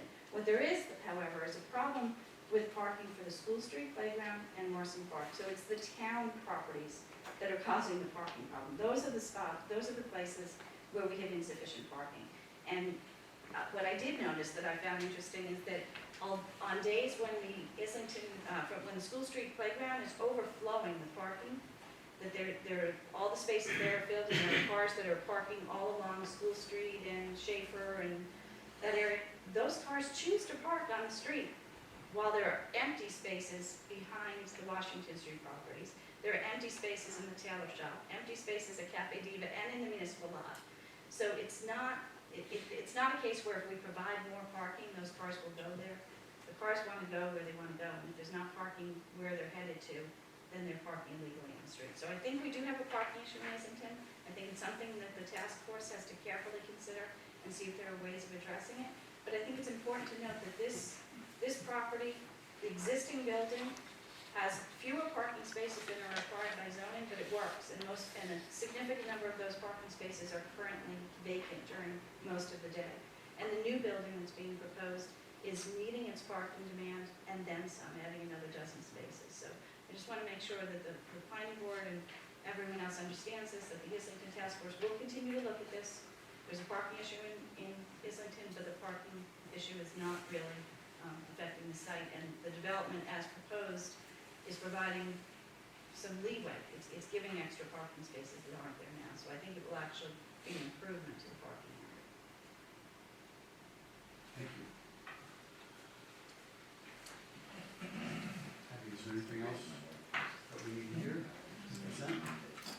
No other comments, maybe in response to Steve's, Steve, maybe in response to your, suggestion about the Blue Heart Tavern. Oh, I hadn't totally read the thing, but I'll have to reread it and decide whether I can. So in the direct conditions, it says that the applicant will apply to the planning board to, for the temporary location, of the Blue Heart Tavern to 9 School Street. I think at that time is when you should review the details of what will happen with that property. Then it's just unknown at this time. I think the purpose of this FMUD section of the zoning bylaw is looking for projects to be sensitive to historical resources and to make efforts to preserve them. So I think the condition, the way it's written, without finalizing the permit use, still meets the section of the bylaw, and it's something, the permit use is just unknown at this time, so we should look at it later on when the applicant has more plan. This is significant in 19 months. That was a suggestion by the applicant when they reviewed the decision about when the applicant would have to come back to the board after no longer being temporary. And that's kind of what we're saying, that's what the temporary solution is. Okay. Well, we have 4 board members here. Right, you need 4 affirmative votes to approve a special permit. Unfortunately, Trevor was sick tonight and could not attend. So, I would like more time to really read these conditions. I think everything's all set, they've answered all my questions. But I hate to vote, Well, on the same point. I could vote on general acceptance, but the actual terms of it, or conditions of it, can we,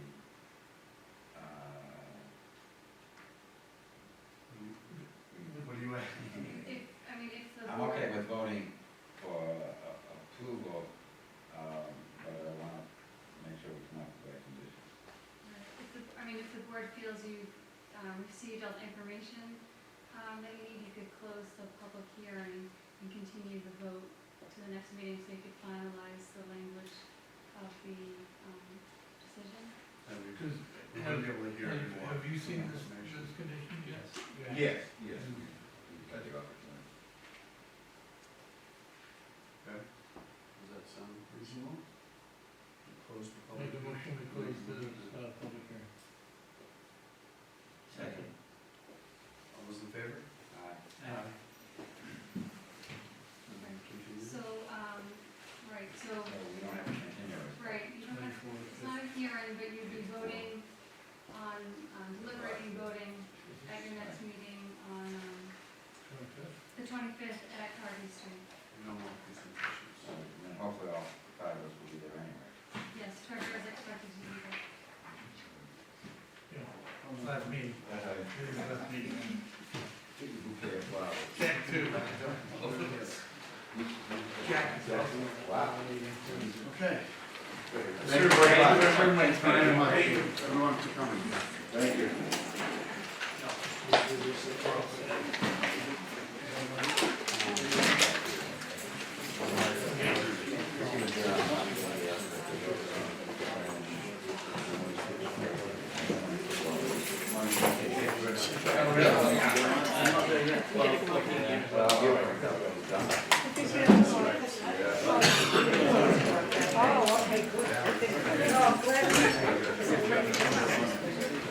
I think this is the only way out. Oh, okay.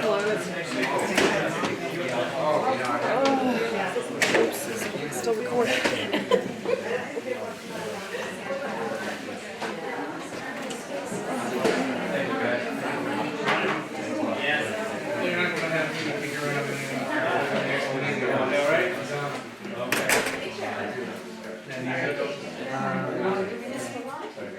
And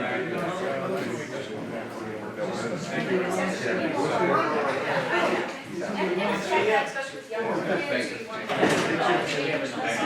get it.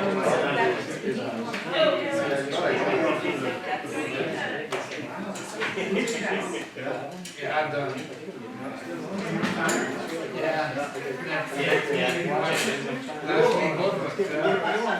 Hey, Dave. I've been recommending Trust. I've been recommending. A lot of people ask me. No, I was on the planning board.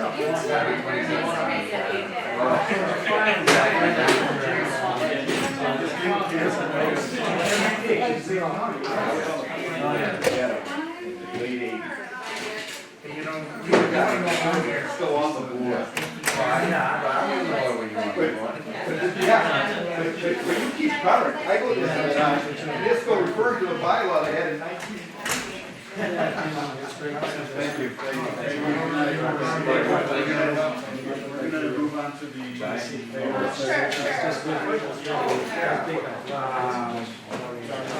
Very quickly though. You want us to vote on it? That's already approved in there. Oh, sorry, it's just our draft. It wasn't really fun. It's final draft. It's up to the board to. We're gonna be in Wales tomorrow morning, 8 o'clock. We'll send it back to them and change it. Oh, I'll do it, but no, it'd kill me. I think it's an extension of your, report and all the design package there. So it goes beyond the sign, but it's specifically geared to the concern that when they have some kind of a special event, they'll put signage up for the special event, and that's not necessarily conform to the bylaw. So they didn't want to have to come back to you every time you have an event. They've actually had a few. They've had, Lighter's opening had an event, they had something at Halloween, I think they had, There's an something. art exhibit. An I art think they exhibit, have two of the things. So, yeah, so when they have an event, the signage that's related to that event is different than what comes forth in your bylaw, but it's not offensive, it's not a problem, so we kind of had an unofficial policy where they tell us what they're planning to do, and if it's not a problem, then they're allowed to do it, but we're not comfortable with that. We think that the planning board has a right to sign off on signage, so we developed this package that would have you give the authority to the town planner to review the signage, and if it was found inconsistent with the intent of the sign guidelines and what we're trying to achieve down there, then having to bring it to you. So it's an administrative function. It's an administrative function just to make sure that we don't have anything garish or outlandish or So something it's that not would related cause to public us safety. approving that there's going to be an event or. No, and we don't have the right to approve the event, it's just a question of when they're having an event and it involves signage, they need to get some type of sign off for that signage. And it doesn't make sense to have to come before the board for every Right. event, it could be, 6 to 10 times a year. I don't think you really want to have them coming before you, so we thought we'd put together an administrative proposal. So I have two comments on that. One, the 3-foot clearance, we need a 5-foot clearance the way we do by sidewalks, on the outdoor seating thing. And it should be clear that the signs are only at that location. They shouldn't be putting up, the signs outside. Right. The signs are at the plaza. They're Yeah, not. well, it's gotta be clear that this is for only signs at the At the plaza. plaza. itself. Do you have a wording It's not change clear. that you want? Sure. Well, whatever, you can Okay, put it. we'll make those changes. Yeah. So 5-foot clearance on sidewalks and signs limited to the plaza area. I make a motion, we approve the policy. Second. All those in favor? Aye. Aye. Thank you. Thank you. Abby, do you want to move, since no one is here to listen to rules and regs, do that on the 25th? Right, I have not finished. I was hoping everyone in the next week or 2 weeks, everyone could review the subdivision rules and regs. I have started making edits, some changes in the last document you saw. The last time you really spent a lot of time on it was 2013.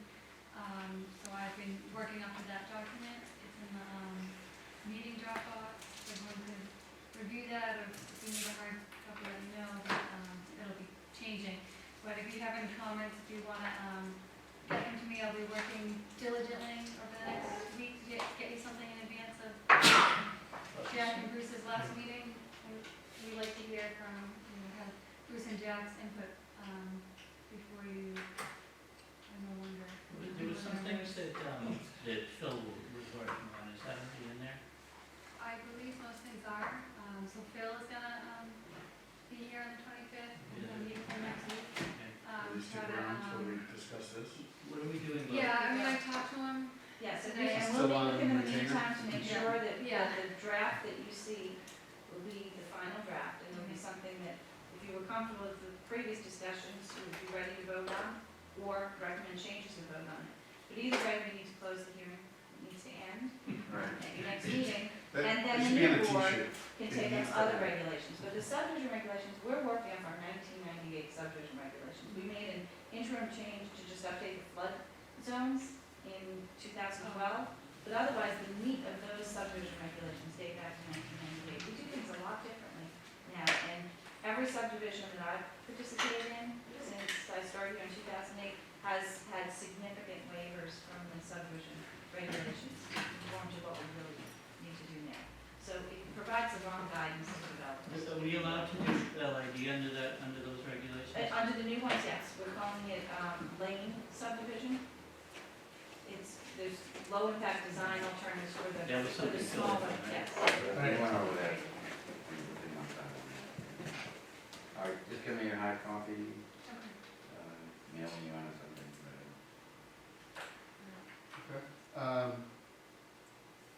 We'll approve the minutes, last Oh, that, thing. That was a really short meeting. yeah, Yeah, we. I move we approve those minutes.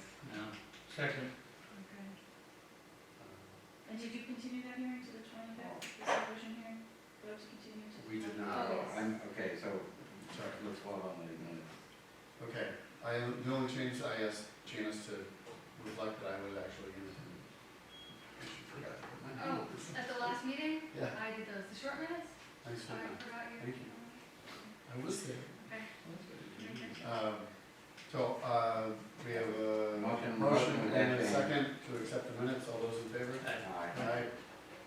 Okay, I move we, continue the subdivision hearing till Monday the 25th. Monday, the 25th, Five. at Shapley Street, 7:30. Second. All those in favor? Aye. I forgot to have Todd and Steve, we're actually signing the Oak Street one, did I get? How'd that one go? You know, Oh, want me to sign it? We've had We're one. on it, so I can. Yeah, what are they doing now? Do you, They covered up the do you want blocks? to camera? But no. I don't know. Secret. I think that, yeah, I think the neighbor doesn't like blocks, and I think that somehow they can. They are become changing attractive rules. by, they are. They're feel like a But we highway. don't have design review approval of that. We don't You got a have- good deal on Yeah, those. well, yeah, It's yeah. some- But now There's it's not- putting all over. So my thought is he's going to plan to, some type of ground cover. wait, So you know, the you're talking about walls country are line? holding the whole thing Well, up. Alright, up and then the you know, ground cover will- You know, we conditioned that, we can, I can see it going on. didn't we condition that permit that those blocks would be staggered? No. What's the problem with country line? It's horrendous, have you been over there? It really Will we is adjourn? a nightmare. Did you adjourn? Well, we don't make motions. You want us to? Just go. Are we all set? Because he never I says, think that was number we won't have a nine. quorum. Motion to, We're done. make a motion to adjourn. We're adjourned. Okay,